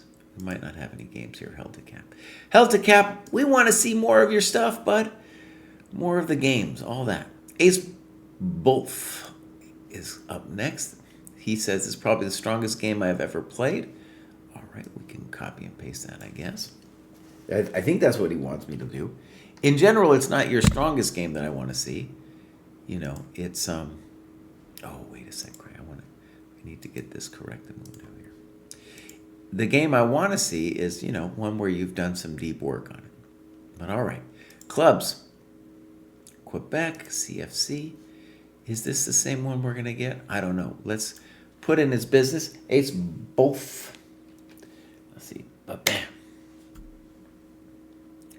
So this is his strongest game that he's really in love with. He's playing an unrated, I guess. Do we got times? We don't have times. Let's see what's going on with this thing.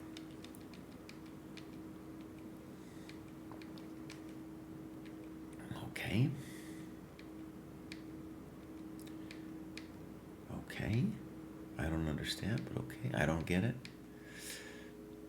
Maybe. Good move. Bishop f7. All right. By the way, I like these notes because this is definitely like a key momentito here.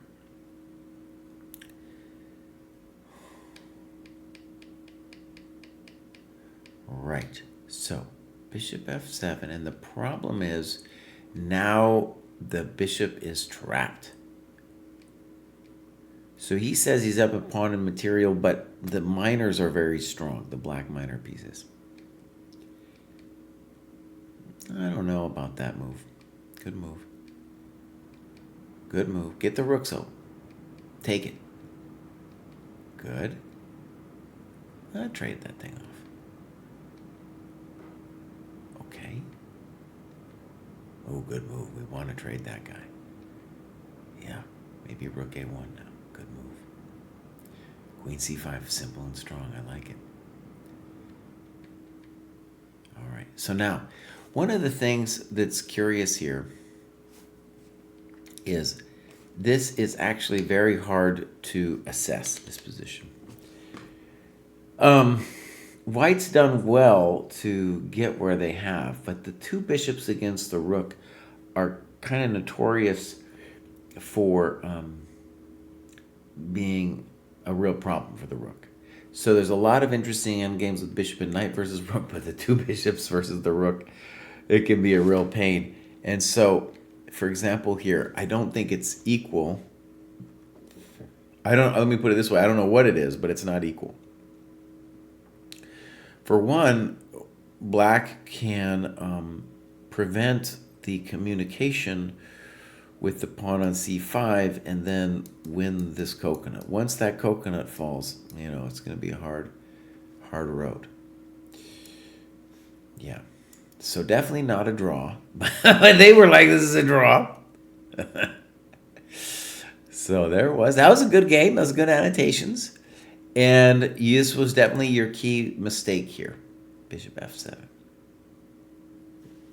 Okay. Okay. So we have Skebix asking, quick question. I want to join the group classes, but I'm only available for January and February. Yeah, totally. No problem, Skebix. Yeah. And let me just say about the classes we have going on. So we eventually, our dream is for it to be just this constant rolling thing. Okay. What do I mean by that? So if you joined in January 15th, you would go to February 15th. But what we want to do is we want this first month to, you know, there's like some technological questions, how it's going to work questions, culture questions. And so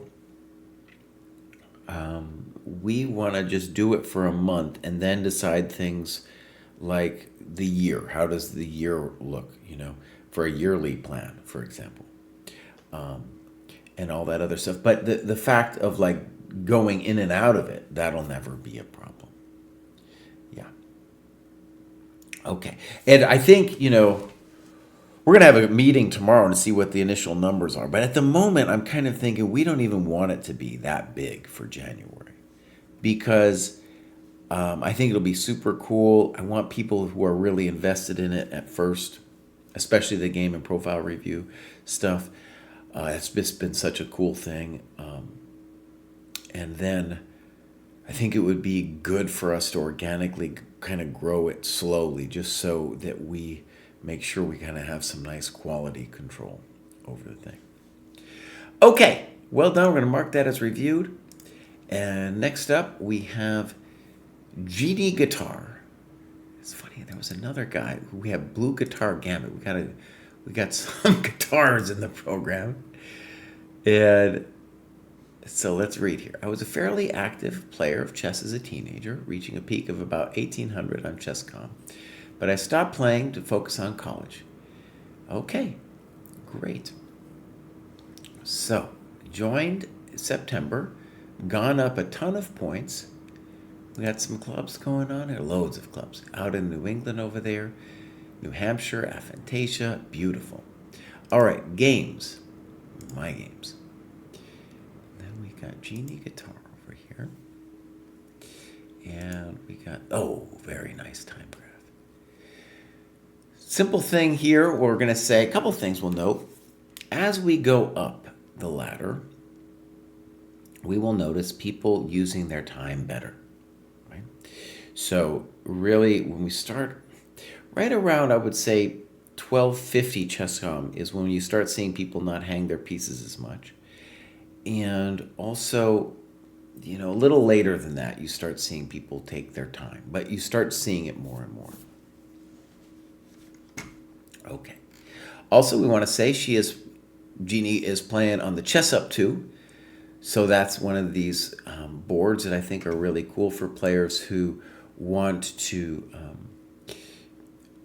play online but not be distracted by a computer. I know I couldn't play ever a serious game. I could play Blitz. I can't play a serious game online.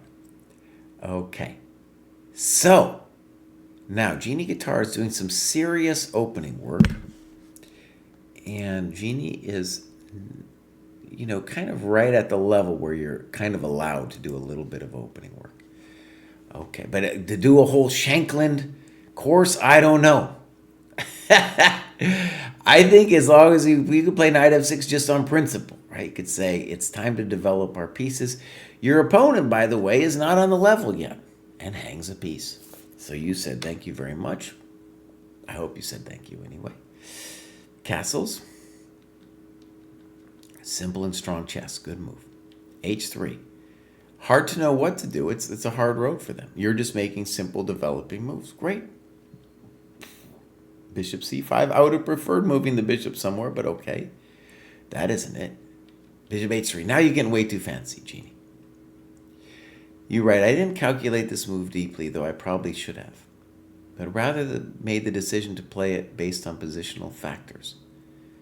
I don't get it. Jeannie, what are we doing? What are we doing? Positional factors. You're up a piece, Jeannie. You're up a piece, Jeannie. So, when you're up a piece, this is very important. You have one simple goal, okay? And that is to say, I want to trade everything off and make my life as easy as possible, just as simple as possible.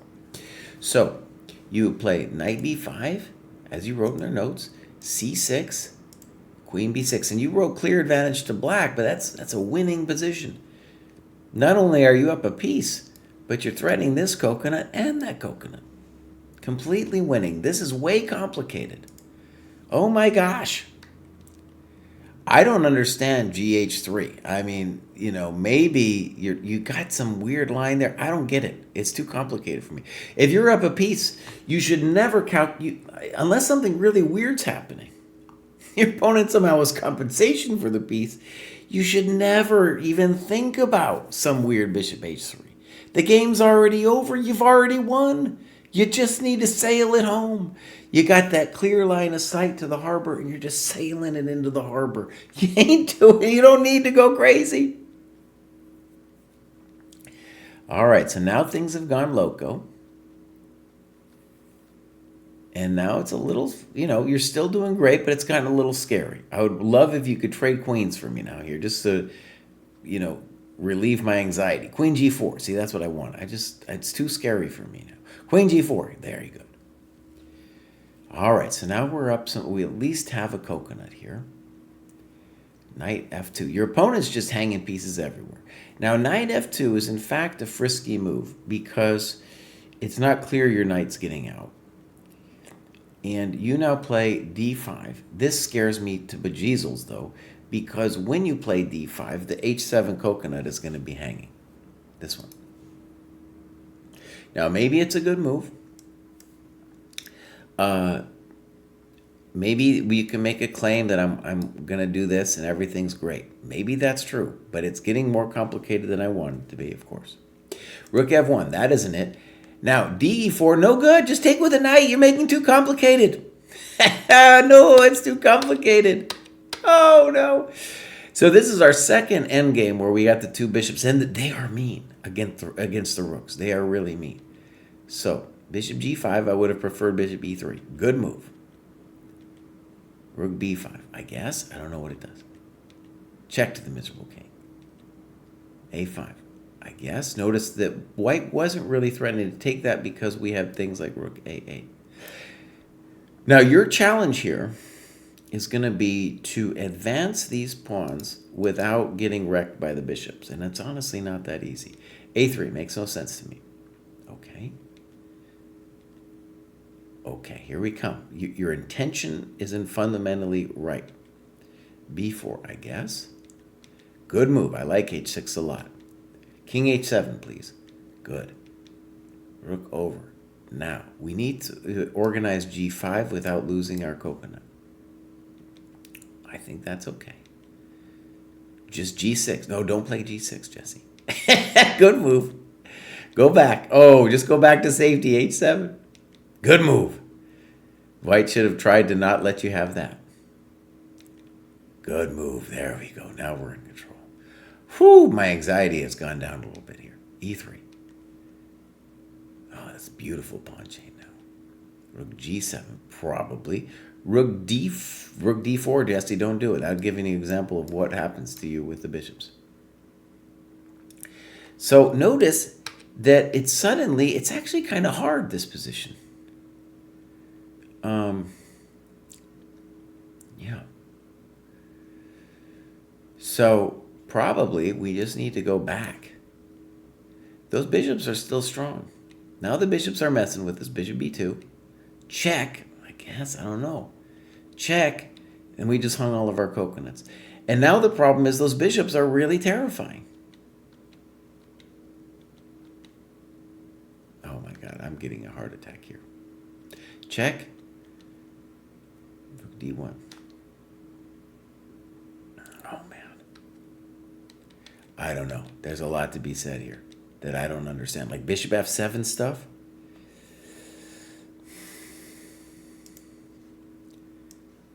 There's no bishop f7, Jesse. The rook's still on it.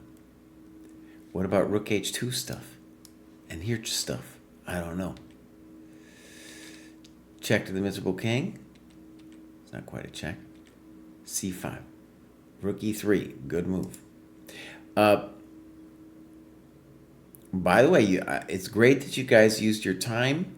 You still had a lot of time here to find things like this, though, right? At any point, they could have played that rook h1 thing, and now we got him. Oh, man, Genie Guitar. Genie Guitar. Oh, man. Oh. Okay, that was hard for me. That was hard. Okay, so that was an emotional experience for me, Genie Guitar. Mark it as reviewed. We're gonna go back to the grad show.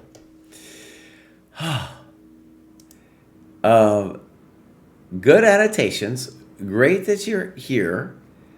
And remember, at this stage in your development, it's not like Sam Shanklin's opening course. Sam Shanklin, a friend of the dojo. I'm not saying anything bad about his opening course. I'm saying what's going on here is the reason you don't need to be studying openings is because your opponent is going to be hanging stuff like something like knight takes d4. And then what we want from you is the practice in being able to finish those positions. Not doing anything crazy. Not doing anything. Once we win the piece, we want to make it easy. Don't want to give me a heart attack. Oh, gosh, okay. I don't know why that one got me going. There was another one that didn't make sense earlier. Maybe that primed me for just being a little bit lost. Okay, gosh, we got a lot to go here. Next up, we got Matt. Matt looks like he just got here. Clubs. Nothing. Games. Nothing. Okay, Matt, welcome to the dojo. Next up, we got Ben Hedges, a.k.a. Sherbs. And Sherbs has been around for a while, hero of the dojo. Graduated many times. Let's read what he writes. Got a little burnt out early this year with a combination of too much chess while taking on significant work projects. Didn't stop playing online puzzles entirely, but no classical games between May and November. Played in the pool on Lee Chess to get unprovisional again and crossed the rating threshold. Finally had a serious game on 11/29, which I drew, giving the confidence to hit that graduation button. All in all, I feel pretty much right where I left off, but need to continue brushing up on tactics and getting back into the sweat work. Very good. All right. It's bad enough to get run over, but to get run over by a corpse is horrible, says Jacques Mises.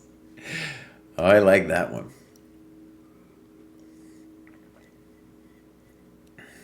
Nice. So, yeah, Sherbs has been here forever. Mises played some great games back in the day. Some really beautiful attacking games.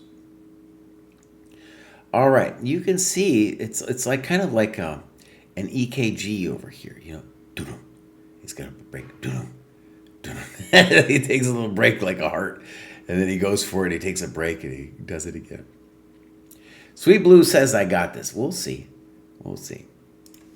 All right. Sherbs has been here forever. He's got some clubs going on. He's got some games. Let's go my games. All right. So, this one's definitely the one we're going to do. It's very recent. Do we got a time graph? We do. All right. So, very spicy stuff. We're going to see Ben thought forever on move 26. We'll see what that's about. CTCL 6030 game. I should probably know what CTCL means. It doesn't immediately hit me. Okay. So here we go. Again, this is what you get often when you play the Sicilian. And D5 is definitely what we want to do. So. Now, look, this master's database thing. No, why do you play D5? It has nothing to do with master's database. It has the fact to do that this is a developing move. And we're going to whack the bishop for free. That's why we're doing it. Poor move. Why? Because you already moved a pawn to develop the bishop. Okay, White's playing it nice and slow. Development. Okay. Poor move, not developing. And now B4, he says he played that too slow. I don't know if I like B4, though, because, why are we doing it? AB. Now he's got some nice center pawns against us. Not sure I get that one. Good, probably a good move, D4. And now knight takes D4. This is probably not going to be great. We understand what you were dreaming about here. But if he just moves the bishop, he's going to have the better everything. Yeah. Good play by White.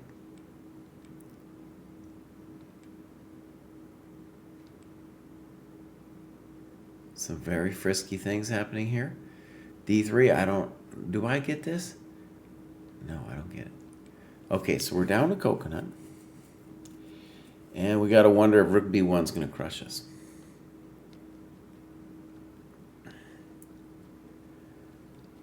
Let me just say, I don't know for sure about anything here, but this is very complicated. Now, Black was in fact the one, or White was the one, of course, who took forever on this move 27. Spent 29 minutes on it, so half of his time. And it looks like White is simply winning.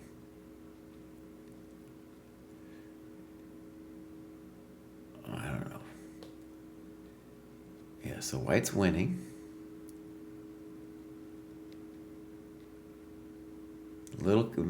People are making it complicated.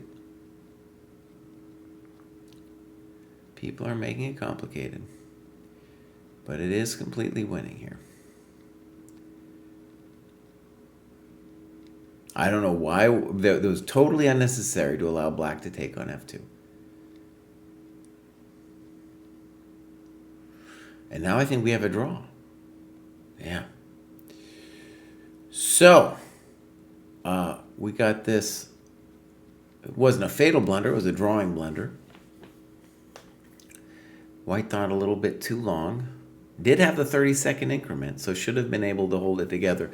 Ultimately, allowing counterplay on f2 when there was no need at all to be allowing any of this stuff here. There's no reason this needs to hang, right?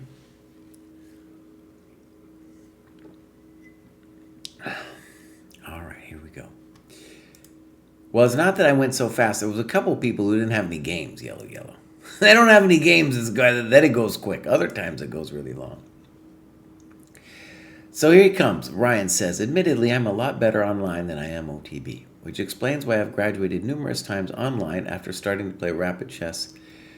My OTB FIDE places me in the 900 cohort. Thank you, Chess Dojo, for the structure, plan, and community of chess players. Analyze this game, please. All right, we'll do that. Now, one thing, again, I want to stress, if you're at the lower end of the FIDE rating spectrum, which is 1400, I'm pretty sure our rating conversion is not great because Nose, who might be still in the chat, did that for us at a time when I think we need to redo it. I'm pretty sure we need to redo it because things have shifted since that happened.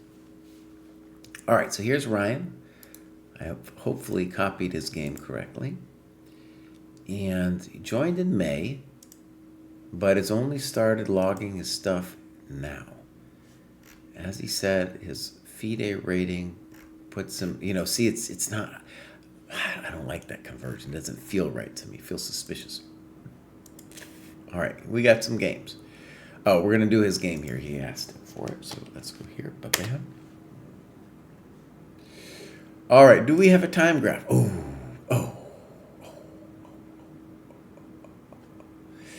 My friends. One of the things he said, by the way, is he said, my OTB is not as strong as my blitz. And what I want you to see from this time graph is when you play OTB, your opponents are generally going to think a little longer. Here you're playing a chump who is just thinking as little as you are.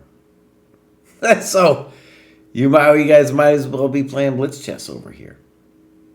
Right? If you had used your time, he as well, of course you're going to be playing much better. Both sides.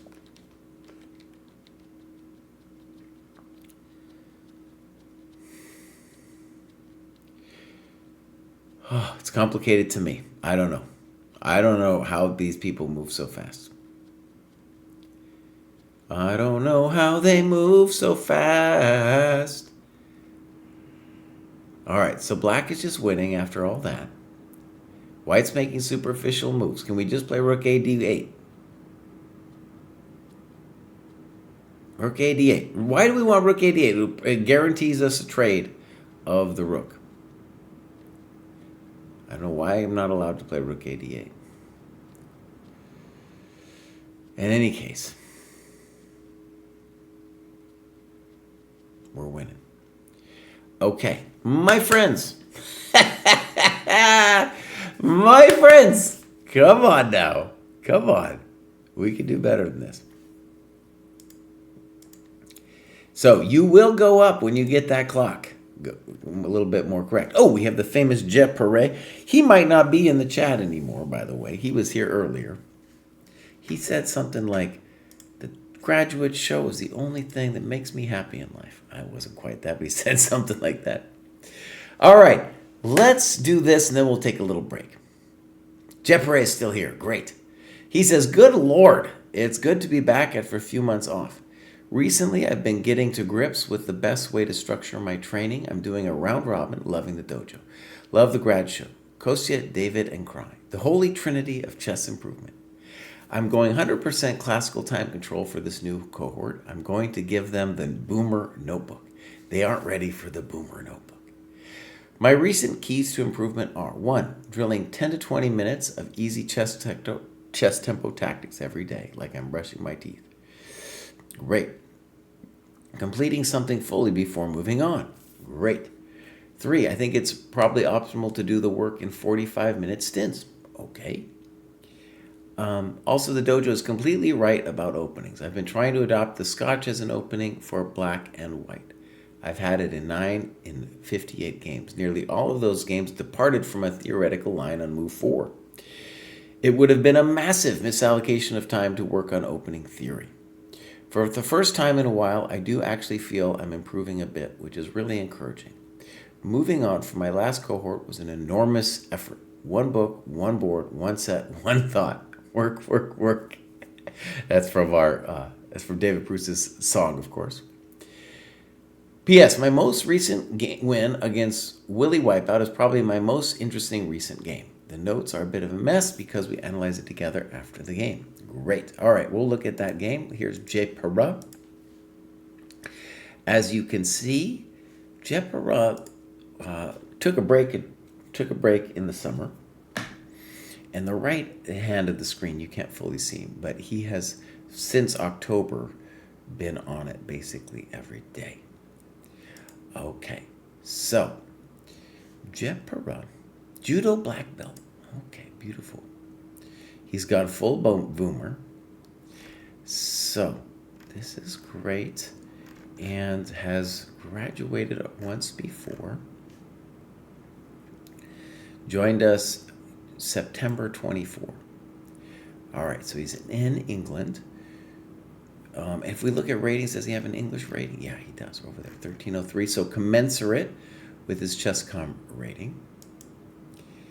And I think it's Willie Wipeout is the game I'm looking for. Willie Wipeout, there he is. Ba-bam. All right, we'll take a look here. And pretty good time usage from both. And white is going to get dinged for moving a little slow, which actually the first time today we're seeing somebody moving a little slow. I wouldn't worry about that for him, though, at least not at the moment. Okay, so let's go to the game review template. We'll mark this as reviewed, and we're going to do it. Good chess. Good chess. Fine. You can do anything as long as you develop a piece. I'm not going to yell at you. Okay. Okay. Terrible move, not developing. And now you talk about bishop f3. I like it. Queen d3. Now, here we're going to claim that black is equal. I don't think black is equal. Let's go. e5, good move. Knight e4, good move. And now, big question for black, what they want to do. They can either lose a tempo with knight takes c3 or retain their good bishop, or rather, lose a tempo and retain their good bishop with knight c3, or play bishop c3 and lose their bishop. I guess consider knight c5 as well.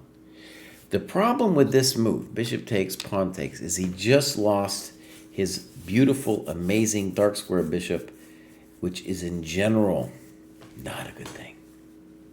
All right, so b5 was played. Okay.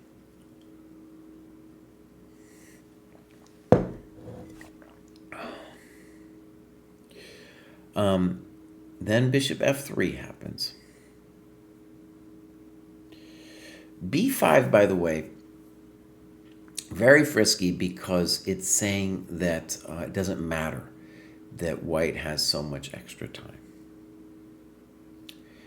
Now, why is white's position better? Because the bishop on c8 is terrible, because white's king position is better than black's. Little space as well. All right, we got a lot of different plans here. A basic one would be knight c6 followed by bishop d4, aiming for f5. The spiciest, though, by far, has got to be a4. And it's spicy, why? Because first we just want to open it up before the guy castles. But it's spicy because we allow knight c5 I don't know where to put the queen yet. Let's just put her here for a second. And then allow this move. The problem is, though, that bishop, I don't know if I'm black, if I like that bishop, that knight cruising all around. Well, my king's not doing his thing. So, for example, bishop d3, and the queen gets out, and black might be getting mated. Definitely has a problem on the dark squares. So what am I saying? We got a bunch of different plans here as white. Your bishop f3 is interesting. And, right, I guess there's some mistakes with knight takes e6, thinking that's a win. It doesn't seem like it's a win, does it? Then Joe talks about knight takes b5, exclam. Looks correct. Looks correct. So wait a second. Maybe bishop f3 is just simple and strong. And I was being wild. I trusted you. I trusted you that it didn't work or something. Okay. So what's the point? We're saying that if wherever the knight moves, especially this square, it's the only one I really care about, we have knight b5. Now, if that's the case, what black should play is bishop b7. So if you take, you're just being a fool, because you're going to open up this thing. That's an old French player's trick right there. Okay, so knight c5, I guess that is a mistake. And here knight takes b5, exclam, good move. Queen d2, and then black says, or somebody says that white has, that black is better here. It's hard for me to imagine. That bishop on e3 is too strong. You play bishop f2. I like queen f2. The queen in general wants to go towards the king side. Variation might go queen, knight. No, you don't get my bishop. And then we can play for queen g3 later. f5 later. a4 at some point. All right, bishop f2. Bishop b7. I don't know. Maybe knight a4. I don't like that move. Knight a4. Bishop d4. Okay. By the way, knight e4 here, probably for black. Queen f2. Knight a5. So notice that the problem here with knight a5 is like the knight was great on c4, and our knight on b3 is a chump. f5. That's a nice looking move. Oh, that's getting spicy here. Oh, it looks like mate to me. Okay, here we come. I think that's a good move. I think that's probably a good move. Yeah, buddy. Mate. Yeah. Well, and what's cool about this game, Jepera, is what eventually happens, and maybe out of desperation, is you're like, oh, it's a French structure, and I have to attack. And your opponent was just oblivious the whole game, not thinking about their development, you know. So Laszlo Polgar says hello. That's right. Yeah, great game. That was a good game. Very interesting. Hopefully I said some interesting, constructive things for you there. Okay, I got to take a break. Oh my gosh. I'm going to be back in a little bit. Next up, we got David Rockcliffe. Doesn't say anything. Let's see what's going on with David Rockcliffe. Joined September. Has gone up numerous points. Looking pretty good. Gets some clubs. He's in the UK as well. The UK is pretty well represented in terms of people who have graduated. And looks like it's mostly online games, or all online games. And there we got a little time graph here. David Rockcliffe might be wanting to work a little bit on his time. So this is a game from somebody in the dojo. Yellow says, is there a list of people somewhere who signed up to the January? I'm still probably considering it. Not for January, but maybe in a later month. Would love to know who else is there, who would be in my group. That's a fair question. We're going to meet tomorrow, and I'm going to get more information on that. I think that might be something we could do.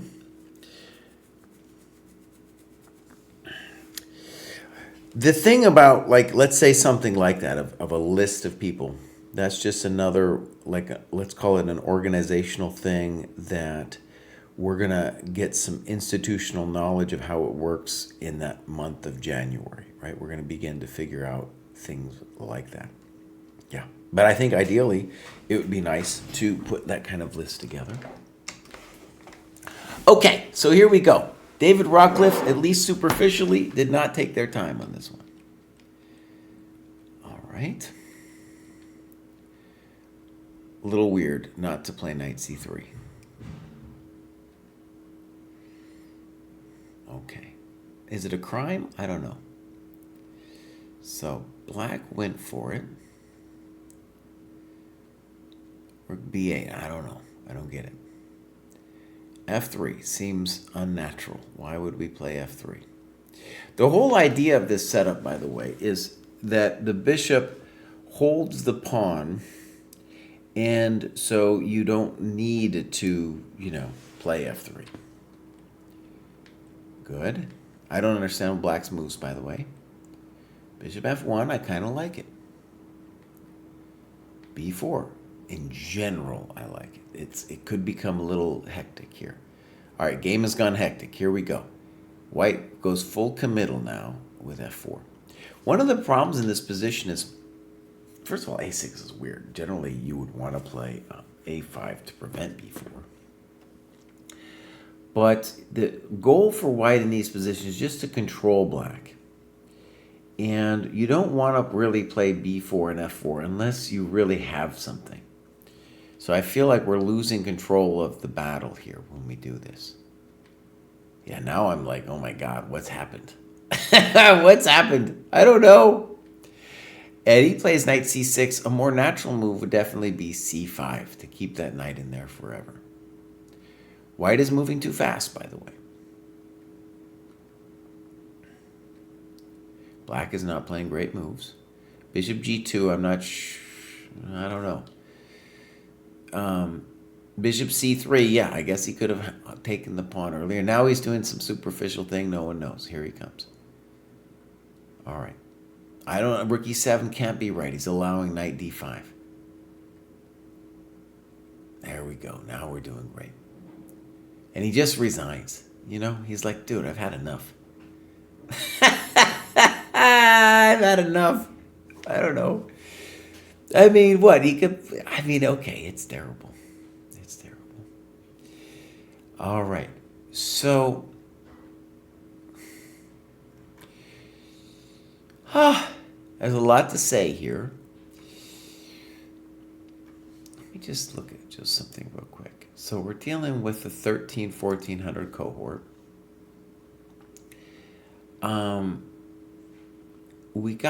It's interesting. So we're moving into a period of chess in the 13-14 cohort where it's going to be less about hanging pieces and more about, the people will still hang pieces, but it'll be more about positional stuff. And we saw here a lot of that happening here, where both sides didn't have a sense of what they were doing strategically, right? And I felt like this was kind of an interesting thing here, where black completely went passive with knight c6 here, whereas with c5, I don't know, it's a very spicy position. I guess I'd rather be black. It's hard to say, though, it's a mess. I'd rather be black. After knight c6, though, he is completely passive. So, and then here, actually, rook e8. This is a weird move, rook a d1. Why are we giving him the option of taking here with rook a d1? In the postmortem, which I'm very grateful to Wheat Belly about, he pointed out that if he takes on c3, my pawn hanging on e4, he was unsure to take because the bishop had a great diagonal. It's true, but look, first of all, white should never give him the option. But second of all, your position here as black is so bad that you should do it, dude. You need to do it, man. And you could even start with this move and then take on c4. White doesn't have no bishop h6, by the way. Okay, So, all right. We're going to mark this as reviewed, and we'll continue here. Next up, we have Goldsman. Goldsman says, happy to graduate, found Visualize 1 beneficial, and really enjoyed the game Levi Rubinstein. Modern and Ideas in Chess was fun, but not quite as well written as the Chernev books. Great. Goldsman, as you can see, has really come up through the dojo, and I think what maybe people could appreciate from this comment is Goldsman really, he's come up the ranks. A carrot, I feel, to people of getting better at chess is that when you get to where Goldsman now has gotten, look at this massive work he's doing, is now you can start doing positional books. You can start doing some positional chess, and chess just becomes a lot richer once that happens, right? It becomes a lot richer. Okay, so he's using the ECF. This is great. You can see really great improvement here from Goldsman. We got some UK clubs. We got some games. And here, this is Catherine Black, played recently. So, she goes to the same university, or her son goes to the same university. This is in Torbay. Oh, this is beautiful. We do have the times, so thank you for doing that. Again, if just because it's online doesn't mean you can't write down the times. Looking good, right? Looking good. All right, as I like this a lot. So we're going to mark this as reviewed. We'll put this up. Let's put it to the game review one. All right, so here we go.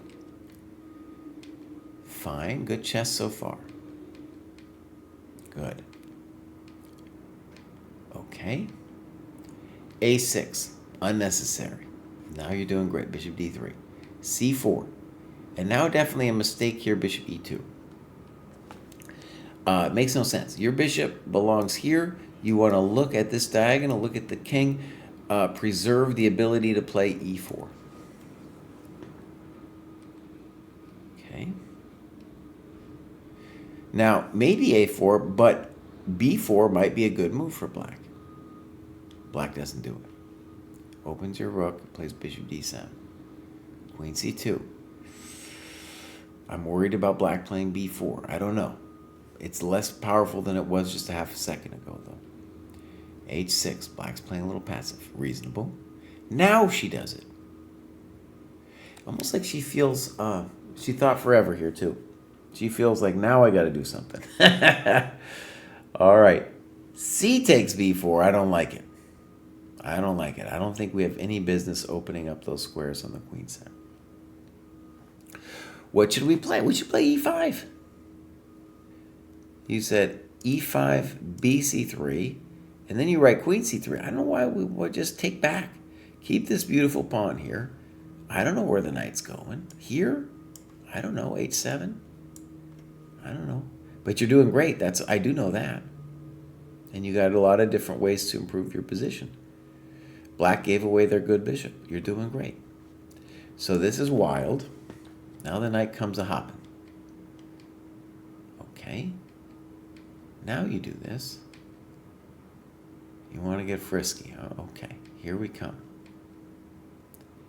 Knight C5. A5. Whew.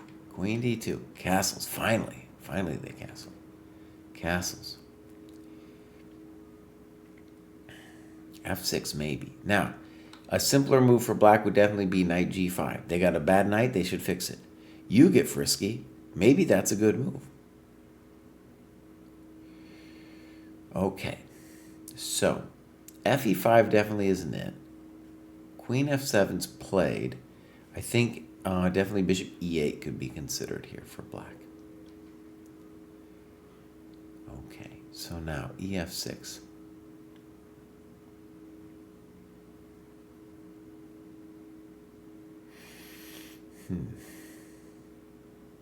I don't like EF6 because you're helping black get the knight back in.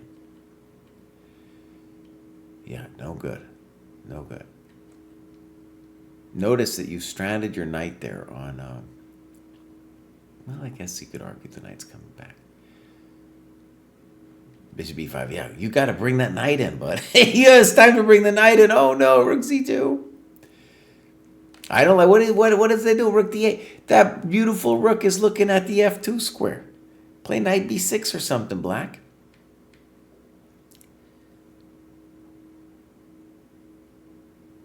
I don't understand why rook fc1 was so terrible.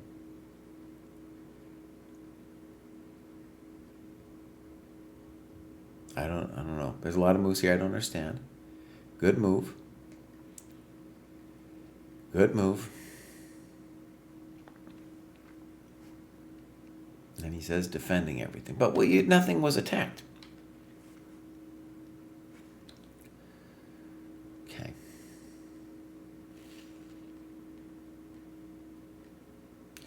Knight e7 doesn't seem good because now you get that nice square for the knight. Now you're doing great. That doesn't seem right.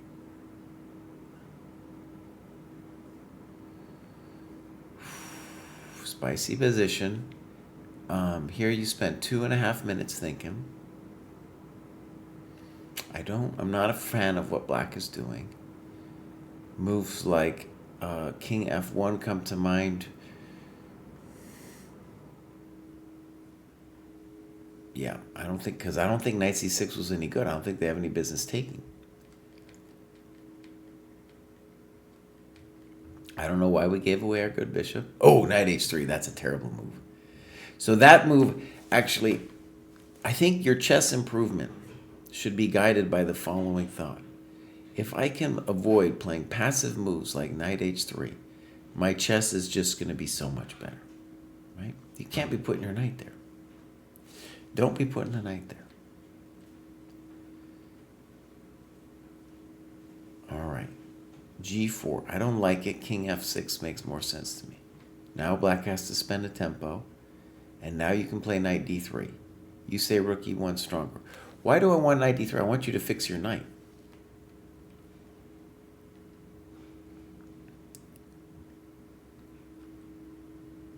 Couldn't he have played rook takes d4? Okay. She have played rook takes d4. King g1 draw. What? Overall a good game, but I did get a bit greedy. Why is it a draw?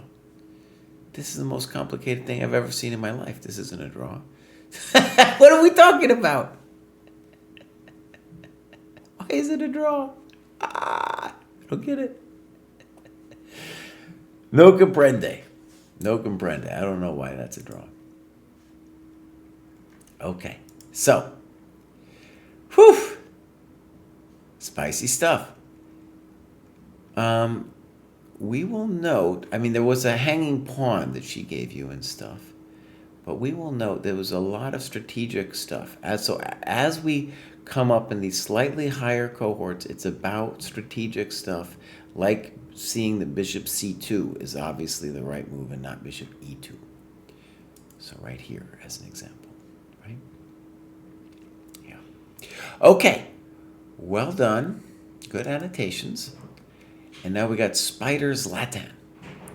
He says, I finally moved up. I have started playing OTB at a local chess club, the Albuquerque Chess Club. Oh, all right.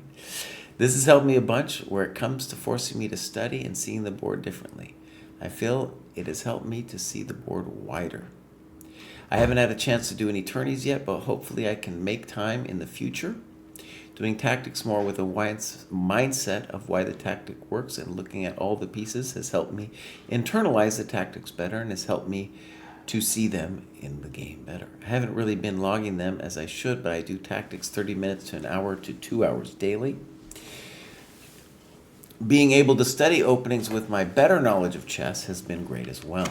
Learning the reasons why I'm playing the opening line does what it does, such as the ideas behind it, has been great. I hate studying openings, but connecting them to the plans has been nice. Trust the process. Beautiful. So notice, 1500, 1600, you can start doing a little opening work now. Albuquerque, I spent a lot of time in Albuquerque. Grew up in Santa Fe, so that's kind of cool as well. Father of 3 in New Mexico. Beautiful. All right, so Spider has been working a little off and on me, but you can see this amazing graph of gaining 468 points. When he began his journey, stuff like strategy and openings weren't important, and now they've become that. So that's important to see. It's not like we're against openings. It's like you gotta wait until you have the necessary fundamentals first. Clubs. There it is, the New Mexico Club. 6 members only. Oh man, we need a bigger New Mexico Club. Lifting heavy things, dude. The most overrepresented club in the graduation show. That thing's coming up all the time. Games. Ba-bam. This is going to be against Colin Yao. And this was very recent. Do we have a clock time? Oh, these people move too fast. Move too fast. All right, so we'll mark it as review. We'll go game review. We'll take a look. Wait a second, though. Wait, this is too fast. This is too fast. We don't want to do it. Hold on. Do we have one that looks like an OTB game? Oh, maybe I should have done it. Now, here's the problem, Spider. When you're at this rating, 30 minutes isn't good enough. Let me just see if these other ones were also 30. Yeah. Now, a lot of times people are addicted to a time control like 30. So, for example, when you started, maybe you were doing 30 and that was appropriate to where you were. But now 30 minutes, no bueno. No bueno. So, yeah, we need a deeper time control here, Spider. All right. So, we're going to continue. Congratulations, Spider. Get those longer games done. Here we got Sweet Blues. I think Sweet Blues was in the chat earlier. Now that I feel with confidence that my newly acquired FIDE rating is accurate, I am happy to graduate. Thank you to the dojo for some of the great book recommendations. Especially enjoyed Reassess Your Chess, as well as the fantastic no-engine commentary on the World Cup and other events, which I have found both fun and instructive. Please have a look against Michael Soderberg. Will do. All right, great. This is Sweet Blues. If you're in the chat, oh, here he is. He says in the chat, I can't wait to see if Jesse will scream at me more for the opening, middle game, or end game. We'll see. Now, Sweet Blues has been with us since September from Sweden. And he's joining a chess club. Great. I bet they got some cool chess clubs in Sweden. So really good work. You can see in the heat map. That looks good. And he's doing some non-dojo opening work. I don't know what it is. It's kind of interesting. Clubs. Stockholm Dojo. Beautiful. The Rilton Cup, I think, is coming up actually very soon. And Kostya is going to be there. So Kostya is going to be in Sweden with you. Maybe you're going to see him at that Rilton Cup. So he said he had a game. Of course, I already forgot the name. Mikhail Soderberg. There he is. Sudabag. So, kind of light annotations at the beginning. Let's see what we got here. So, reasonable time management. This is let's call this the modern classical time control. And here we go. Very spicy. Good. Oh my gosh. I would want a little bit of explanation here.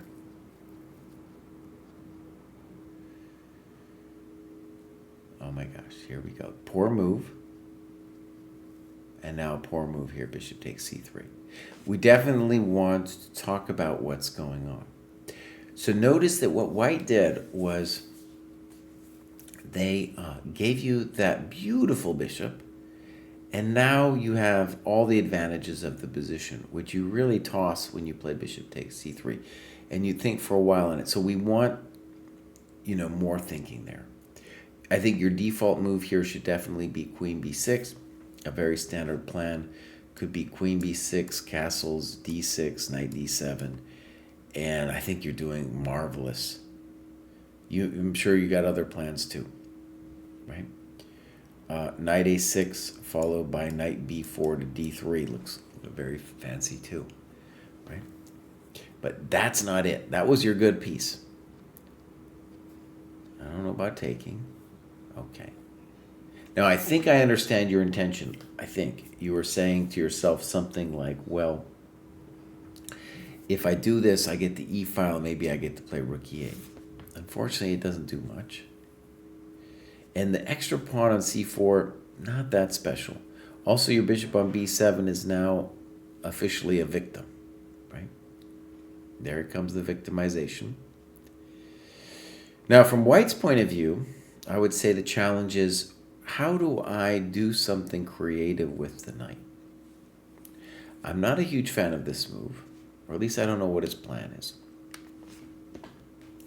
Maybe a frisky idea for White would be knight f4, knight e7. I don't know about this. I'm just playing around a little bit. In my head, I wanted this move, but honestly, if you get that move, then I'm not thrilled. Now, I still might be thrilled. I go f4 here and here. Something like that. That's the kind of thing White should be looking at. This guy's a victim. All right, rook e1. That can't be wrong. Knight b6. Weird to me. Why aren't we playing knight e5 or knight f6? Here he comes. And then that's a horrendous move. But notice you've already made it a little difficult on yourself here. Your default move, I think, should be come back. Come back. Get back. Get back to where I once belonged. Get back on, Joe. Don't do that, Kraai. You're hanging the rook, you fool. I was singing a song and hanging the rook. In any case, it's not f6. You talk about g6. Well, White's got a nice little initiative now. Why? Because these places are misplaced. All right, f6. Knight e6. Oh, no. All right. This, I'm going to argue, is an instructive mistake with queen c4. Black has one hope, and that's to get the knight there. Let's just stop him with f4. The queen c4 isn't that important of a pawn. Now, maybe we're still toast. We're probably still toast. I don't like bishop h3. We weren't threatening bishop e6 anyway. Rook b8. f4. Here it comes. Knight g6. Oh, that's a nasty knight. Dang. Probably the coolest move I've ever played. That is a good move, bud. Especially because if I was in this position, it's the kind of thing that you could have done to me. Because I would have been like, he's totally chumped out. He ain't doing nothing on g6. And oh man, you could have knight f4 to me. You could have done it to me too. So that's a nice shot. Boom. Boom. Boom.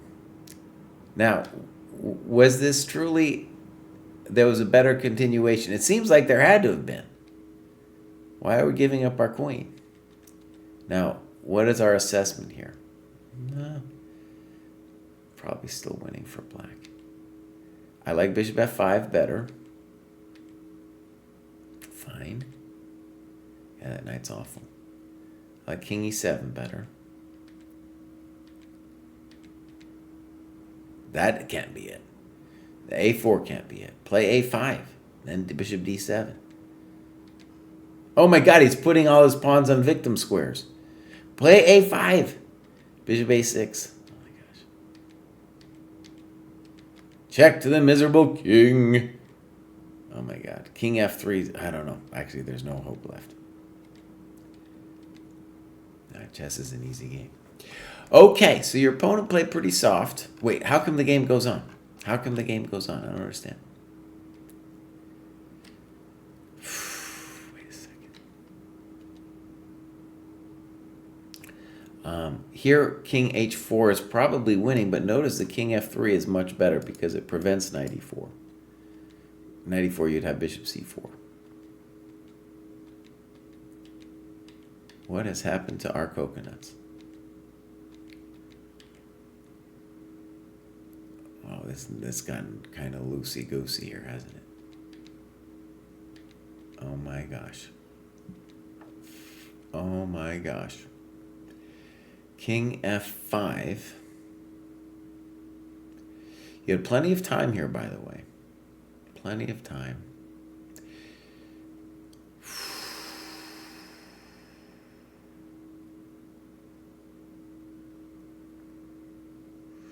All right, so King F6, F5, King F6 winning. Knight B6 just like a cheap threat, really.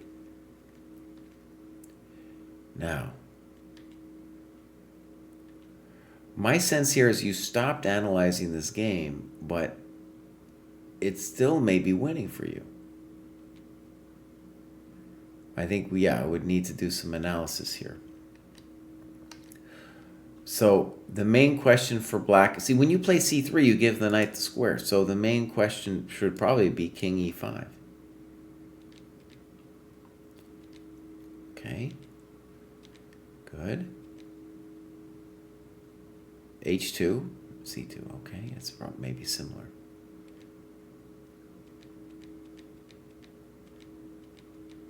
Have we thought about this?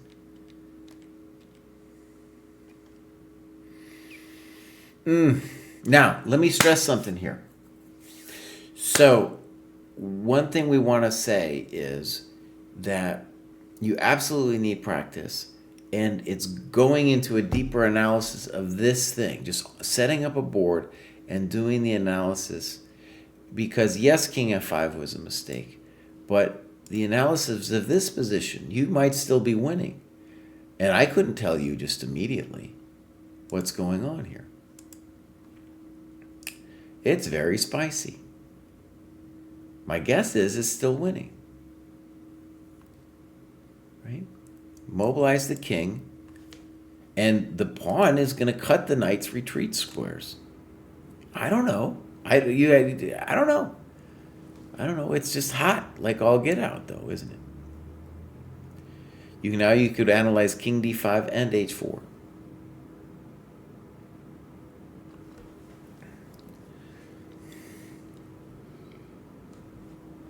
Okay, we know what the work is. Good game.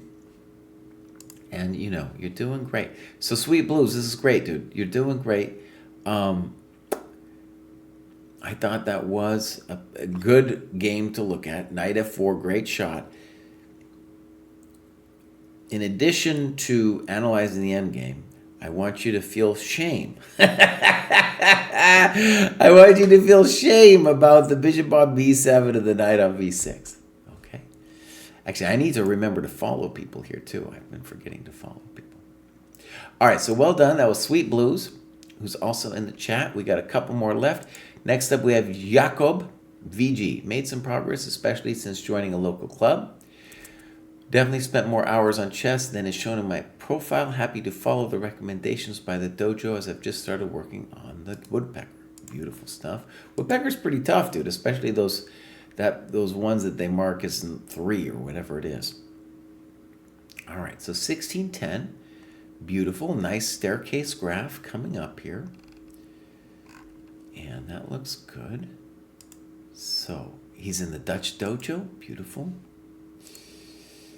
No games. Oh. Now, as knows, I'm happy to see it. Because I'm at my end. Okay? I don't got that much left. Diamogi, thank you for subscribing. Now, we got this Anazi over here. Anazi, look at this. Joined a while back. It doesn't say anything. Did this? That's some sad. I don't know. Now, maybe this is a cry for help. Little blue in there. Right in the center. Might be a cry for help. I don't know. I can't decipher it. Probably no games here. No. All right. So, Anazli. You know what you need to do. Next up, we got Nico. Nico also American based in Estonia. That's cool. I would love to play some chess in Estonia. So, joined recently. Probably doesn't have anything either. No. So, welcome to the dojo. You know what you need to do. I had an idea, by the way, just crossed my mind, is that as the dojo grows and we get such a big grad show, I think it would be beneficial to my mental health, but also to the show itself, if we found a way to filter out players like Anazi and Nico from the show. Not that it's not, a great graduation they had, but just to filter it by people who've both done a little bit of work on the heat map and then also players who've done an annotation. That's going to be. I put that on the dojo wish list. All right. So we got Sunka, graduated second time, Art of Attack, beautiful. So here we go. Learn the moves of the kid, right? Beautiful. Now, when you're up here, you got to do some work, and Sunka's doing the work. So that's inspirational. Got up to 1831, aus Deutschland. He's part of Dojo 1.0. Beautiful. Beautiful. Okay, I'm liking this a lot. We got some clubs. How can you both be Italy and Germany? These Europeans did. All right, let's go over here, my games. And let me just make sure that was 1028. This one's more recent. Very important. We're going to try to roll out some amendments to how the Dojo My Games database works. But in general, the classical games like here, they should be going into the My Games folder as a default. Eric Blair, thanks for you to be here. So, we got over here, something's wrong with the clock. Okay, we'll mark it as reviewed. We'll go over here. All right, some good takeaways. Here we got Sunka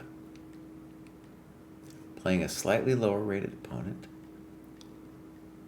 Bishop d6 is a little bit wrong, but it can't be that bad. c5. Good move. Fine.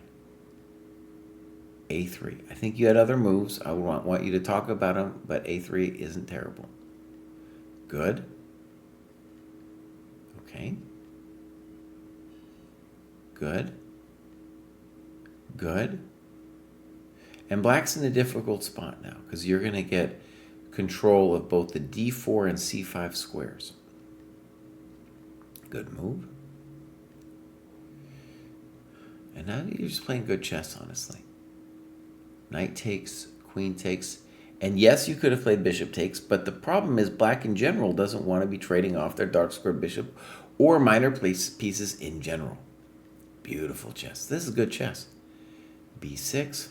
And now I think you're going to decide to win this pawn. Okay. Now let's talk about why, in general, knight c3 is the move we'd like to do instead. Because the knight is poor on a4. It needs to get fixed. Right? Okay.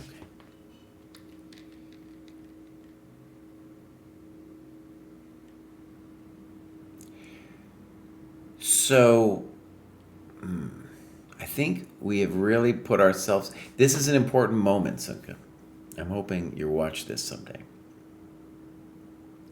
The grief with you not fixing the knight is all of a sudden black might have real counterplay, especially beginning with the move queen a4, queen h3. All of a sudden it's a little spicy then, and your knight's just funny. Okay, rook e8. What move do I want from you? I want you to play knight c3. All right, he's missing queen h3. Now you talk about this variation here, queen h3, queen f3, knight g4, queen g2. Doesn't end there. The guy keeps the pressure with queen h5. Also, one of the things you can see here is that at some point, black should really strongly consider rook c8 to not only threaten knight c2, but to cut the knight from coming back. See? So if rook c8, knight c3, now knight g4, that kind of thing. I want to cut that knight from coming back. And this kind of sensitivity to the poor piece, it's really important at this level. It's kind of like the difference a lot of times in my experience from like a 2000, that range of 2000 to 24. All right, here we go. Good that you're fixing the knight. Okay. All right, so now you're just up a pawn. Good. All right. Rook c7. I think I approve that message. Queen a8. That's a little soft. Now f3 looks like queen f. No, f3 is fine. What am I saying? Fine. Good. Simple chess. All right, so they've gone completely passive. I would like, of course, to know what's going on with the times. And you play king f2. You say you'd rather see b5. It's hard for me to argue against king f2, though.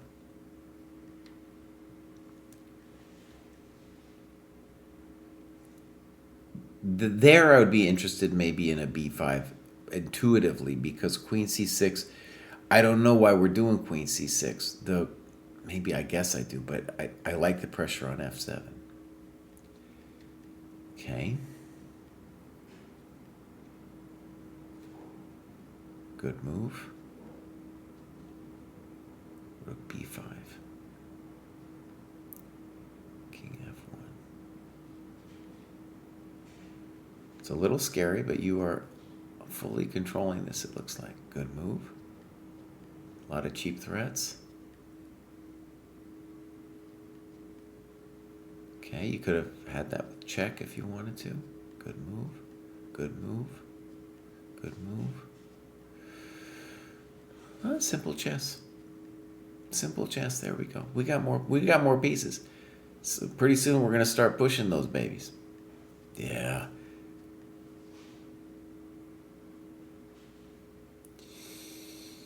Check to the miserable king. They're not gonna live through this one. Just asking the question, he says. All right, so winning endgame here is time ran out. Beautiful, Sunka. I want to say that the leaving the knight on a4 was a instructive mistake, and then your control, once you had the technically winning position, I thought was very good. Yeah, so that was really good. And so we go back a second and look at your rating graph. You're doing great. Yeah, there's every reason to think that you can go higher than this one over here. Every reason that you can make it. And you get to play in Germany. Beautiful ability to play within the club system there. So that's a beautiful thing. All right, we got a couple more left. And I got to get ready for this big podcast we got going on a little bit. P. Santan says, hard to say what ended up being the single factor that helped me most reach 2100. I would attribute it to a series of factors including nutrition and outside and during tournaments, regular physical activities, work on hard positions with my coach, analyzing my games with my coach and colleagues from my cohort. Also, playing in more senior events is certainly a factor, in particular in tournaments in Europe where I can play higher rated seniors. Last but not least, tactical work. On the way to the last two tournaments where I gained a combined 87 plus rating points, I completed the Turbocharger Tactics books. That was a hard book, dude. And was doing regular Lee chess puzzles. Great. A suggestion from Oleksienko himself. Also, since I was playing mostly seniors and they tend to be very conservative, I was striving to play aggressively with both colors, and I believe that also paid off. Beautiful. Yeah, I'm also playing in the senior leagues, P. Santan. So this is your fellow soul over here. All right. So it looks like you had a little break recently with logging your work, but otherwise you're really crushing it. Dojo 1.0, always good to see. And second graduation, so this is beautiful. 2100 FIDE, that is not a chump rating at all. I would like Pete Santan to know more about you, like where are you from, that kind of thing. He's in Brazil. That's where he's from. But, just a little description of what's going on. All right, beautiful. We got some games here. great. So this comes from September.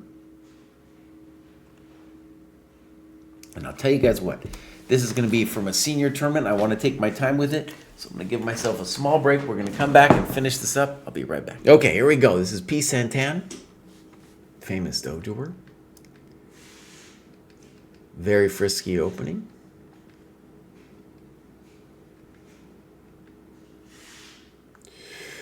All right, so A3,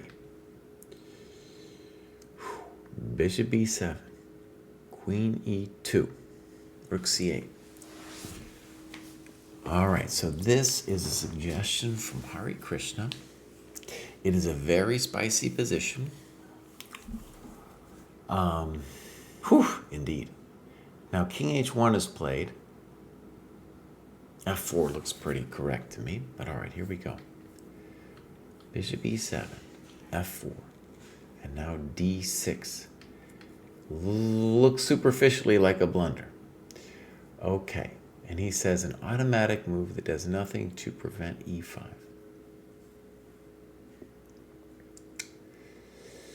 Now, I wouldn't call it, I would call it a very normal structure for your pawn to be on D6. So I don't know if it's a blunder.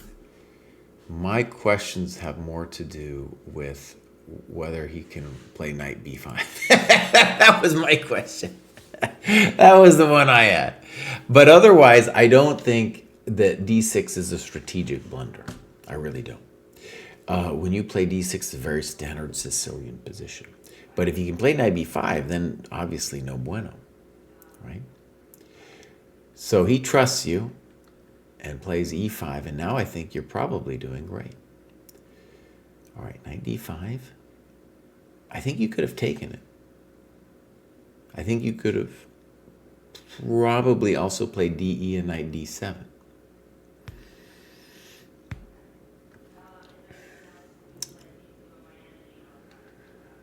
Yeah, I don't know. I want to stress, I don't know, but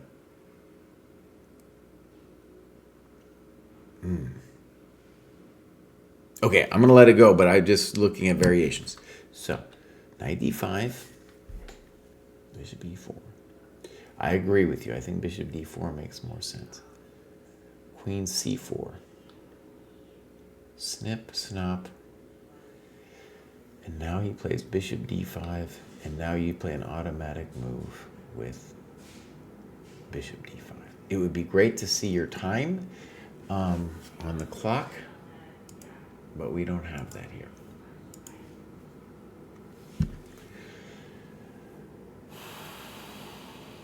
Right.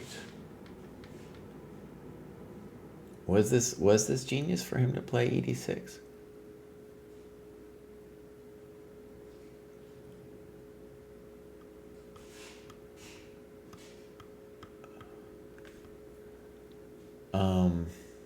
Okay, I would want to analyze knight takes D5, but all right, bishop D6, boom.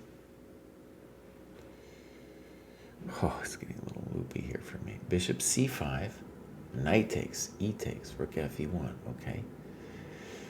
And now a sad thing for us, we have to undevelop our king. And you call this equal after A5. There's no way it's equal, though. There's no way it's equal. White's got to be a little bit better. So, rook D4. Looks reasonable to me. And rook E3 I don't like. He needs to play king G1. You just got to play king G1. That's all there is to say. B8. I don't know why we're not doing king G1. Interesting move.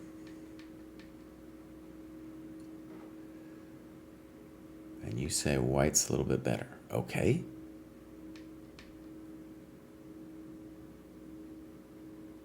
Okay. So, you talk about F5. G3 is, of course, normal looking. And now rook DD3. All right, good. Finally gets the king in. Finally. H5, I don't know.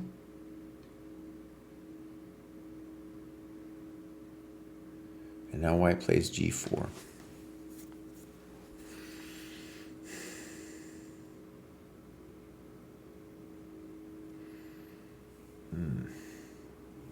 I think now rook d5 is pretty interesting for white because rook c3 stuff is less. No, I guess it's fine for you. Okay, it's fine. I like rook a3 intuitively better. I don't understand king g3.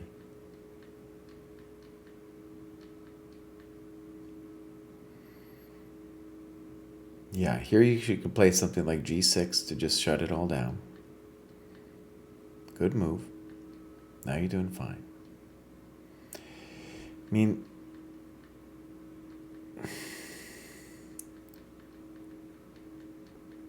are we just going to go back and forth here? Are we just going back and forth? All right. Now it's fascinating. Okay. We needed more annotations earlier.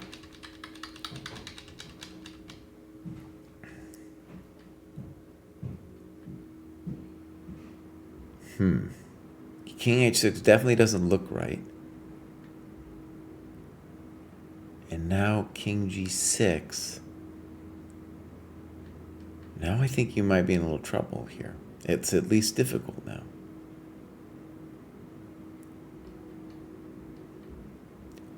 I don't know about that move. But okay.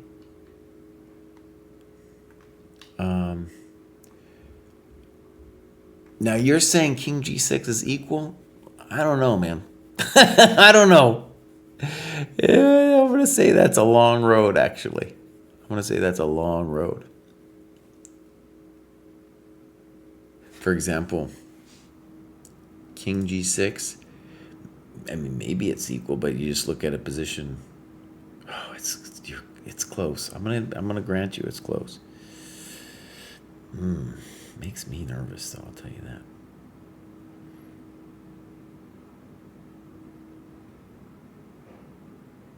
that. Yeah, like rook e5. It's not an easy. It's not easy. And then this is textbook, I think. Yep, we're toast. Brutal. Brutal. That's senior chess right there. Oof. Oh, that one hurt. So good opening, and allowing knight takes b5 was a mistake. Pretty high level game in a lot of other ways. And here e5.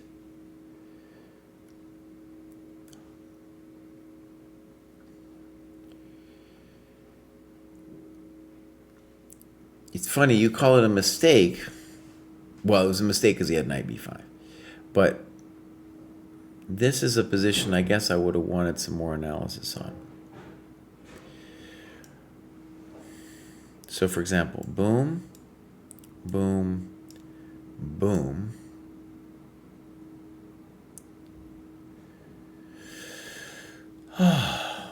Now, the thing that scares me is bishop e4. I think that it might scare me too much, actually, but let's just go on a little bit more. Queen c7. Queen g4. I think that scares me too much. That's still not over. Bishop e4. All right, I would have wanted to analyze that, let me just say. And then this thing.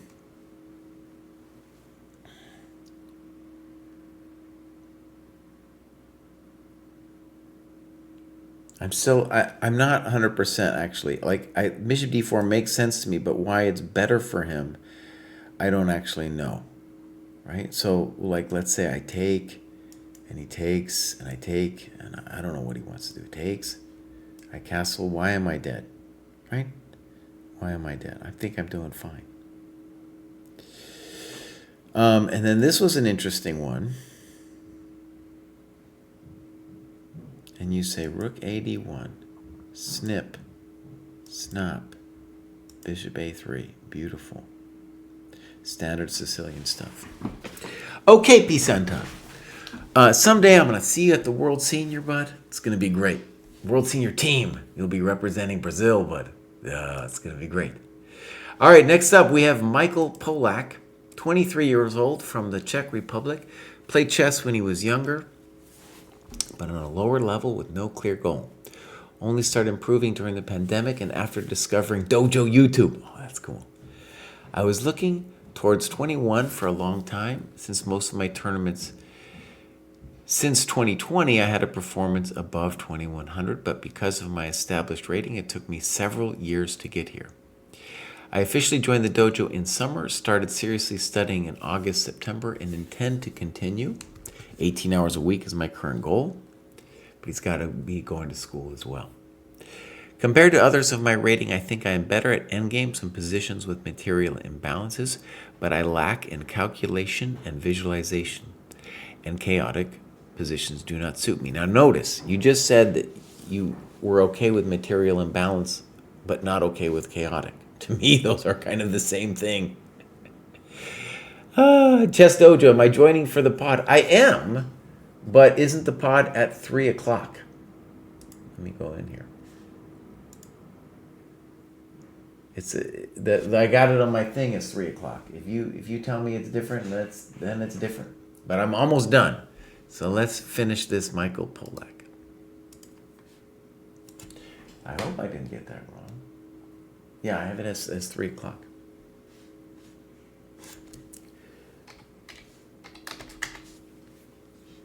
All right, here we go.